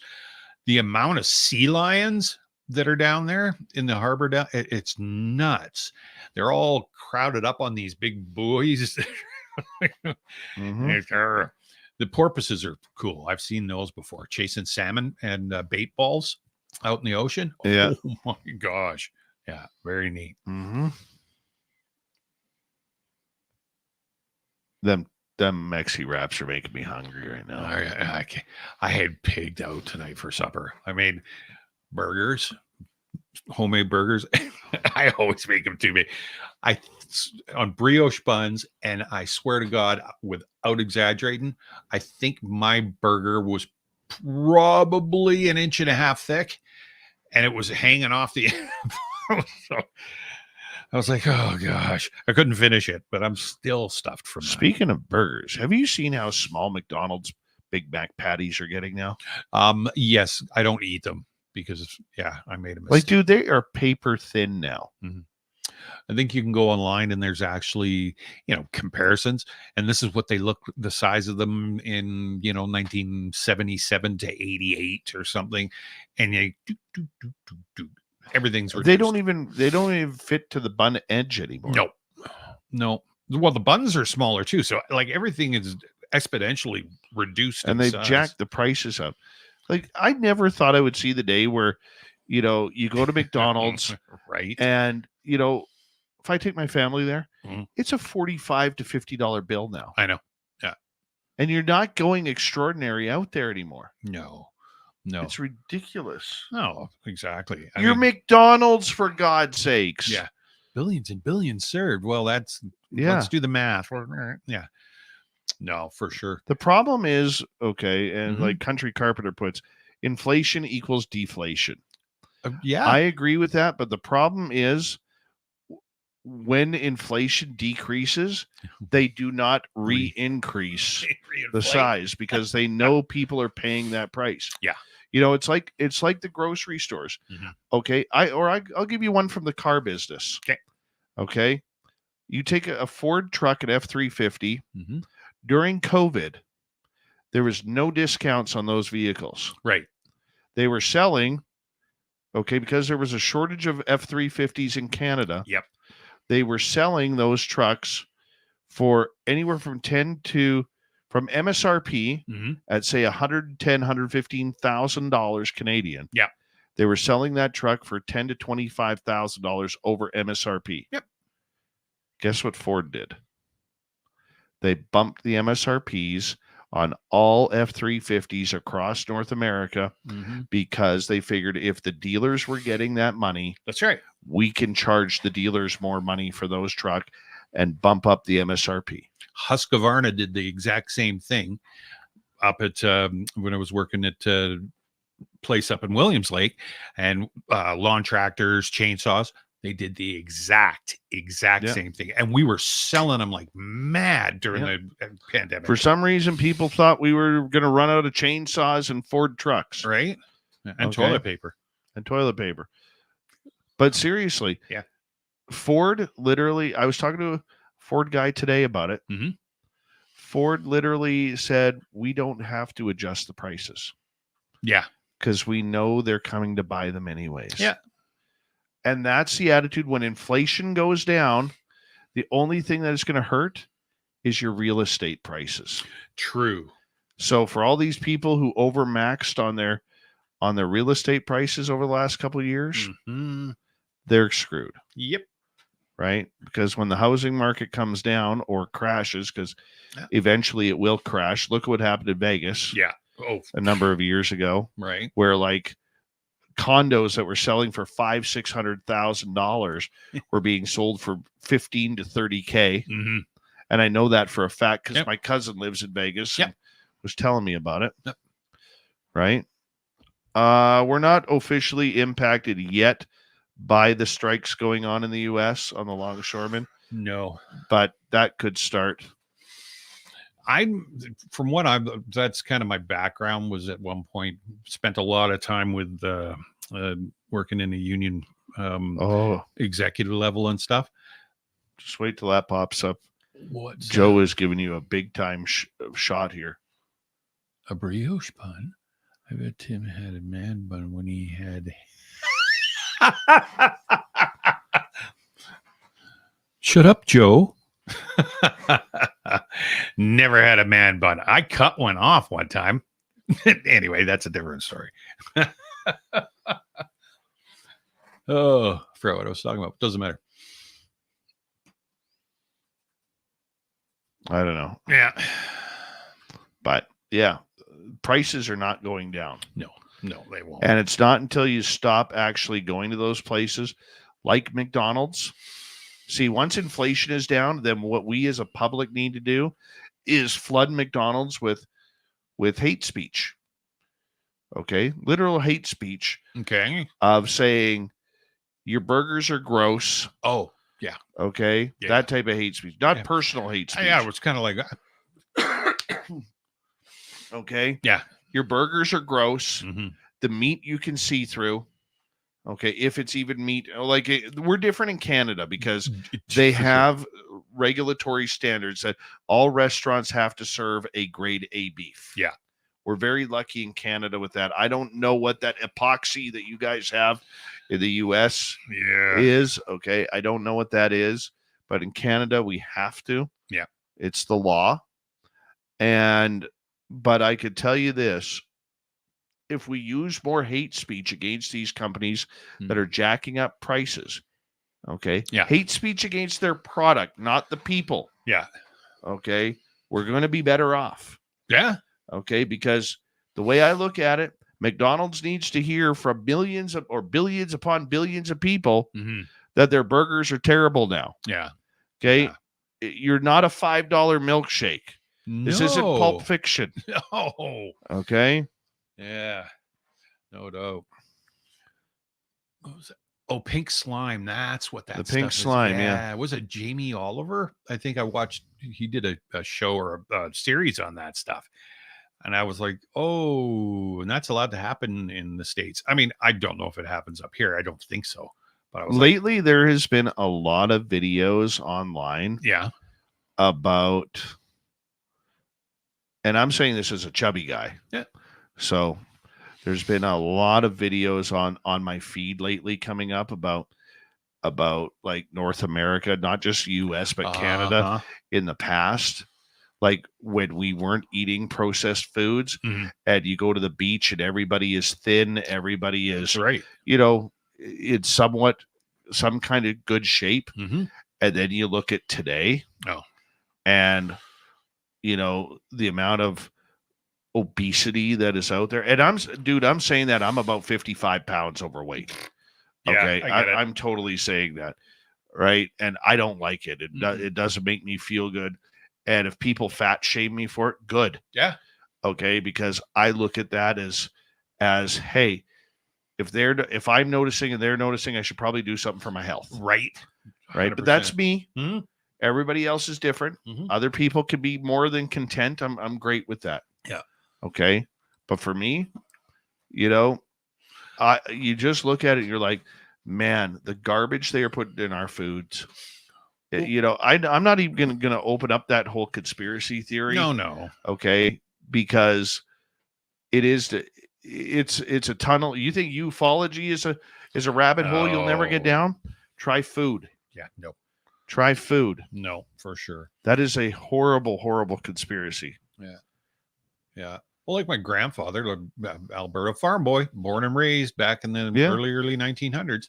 And I remember him talking about it one time. Everything they ate was off the farm. Their meat was raised. They hunted their meat. Their vegetables were all grown. Everything was there, right? Their own milk. And my grandfather always said that the portion sizes were smaller, but the substance of the food was there and it filled you. It wasn't filler, right? And so it answers or goes to your statement where you're saying where everybody was in great shape. Well, yeah, because they were eating real food that actually filled them up and gave them the nutritional value that they didn't want to graze. I mean, sure, we're human and we all over time got lazier. And look, I love a good bucket of ice cream. Damn straight. I can sit there and I could eat a bucket of ice cream like there's no tomorrow. Okay. I've got my favorite ice cream in the freezer right now. Attaboy. And I'm thinking, you know what? This show's almost done. Yep. And maybe after everybody splits, old Dave's going to have some splits in the ice cream. Nice. Right? And I'm good with that. I'm very good with that. Yeah. Right? But on the flip side, I know when it comes to food, I'm my own worst enemy. Me too. Right? I am my own worst enemy when it comes to that. And I'm not happy about that. But no, I get it. You know, it is what it is. But I mean, you look at it and it's just like, holy cow. Like, remember when we were kids, there was nobody had a gluten allergy. Nobody had a peanut allergy. I know you could have peanut butter sandwiches in school. Oh, and I like a good peanut butter sandwich, man. Me too. I'm a big peanut butter and honey guy. I used to be. I used to love it. And then I don't know what happened.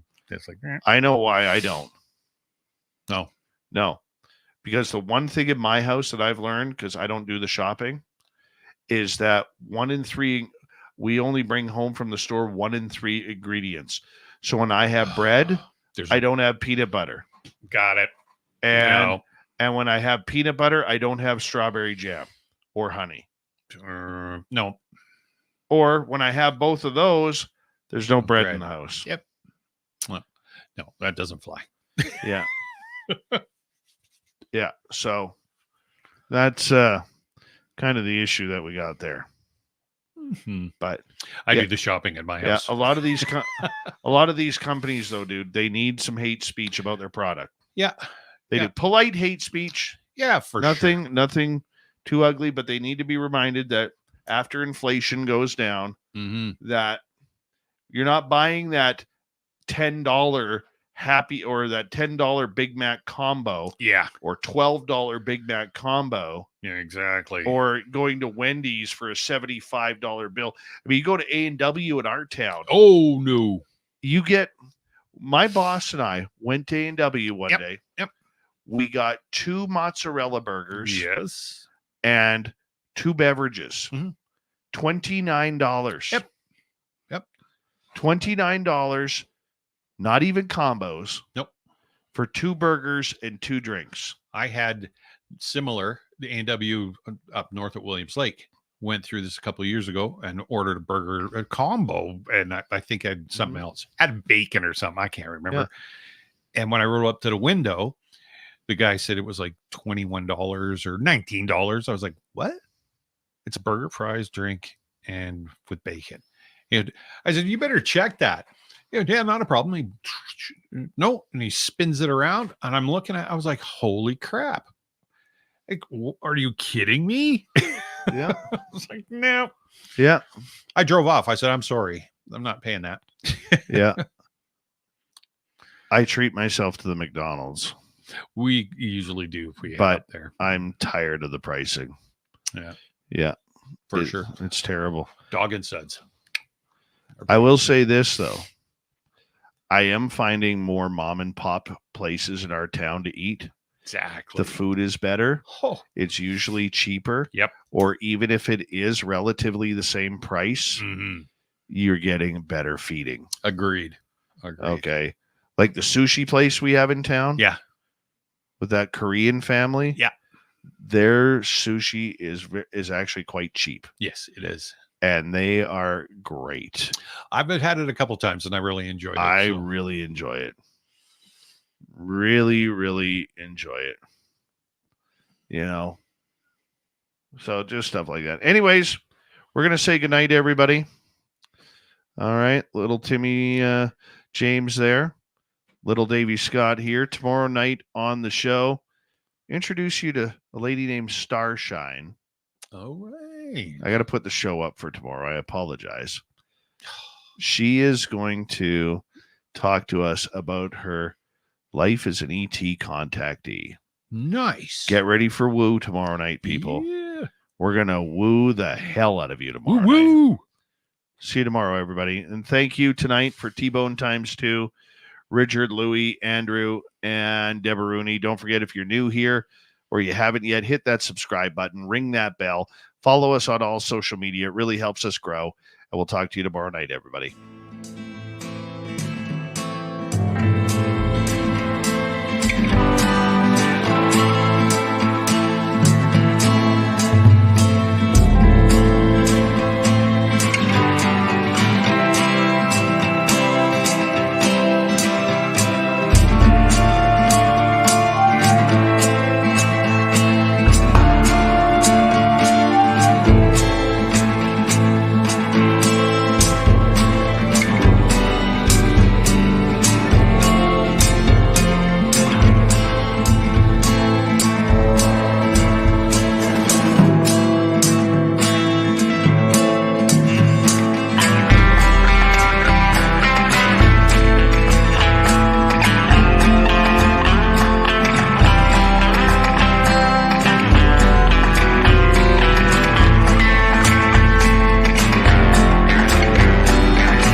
Stay healthy, my friend. You too.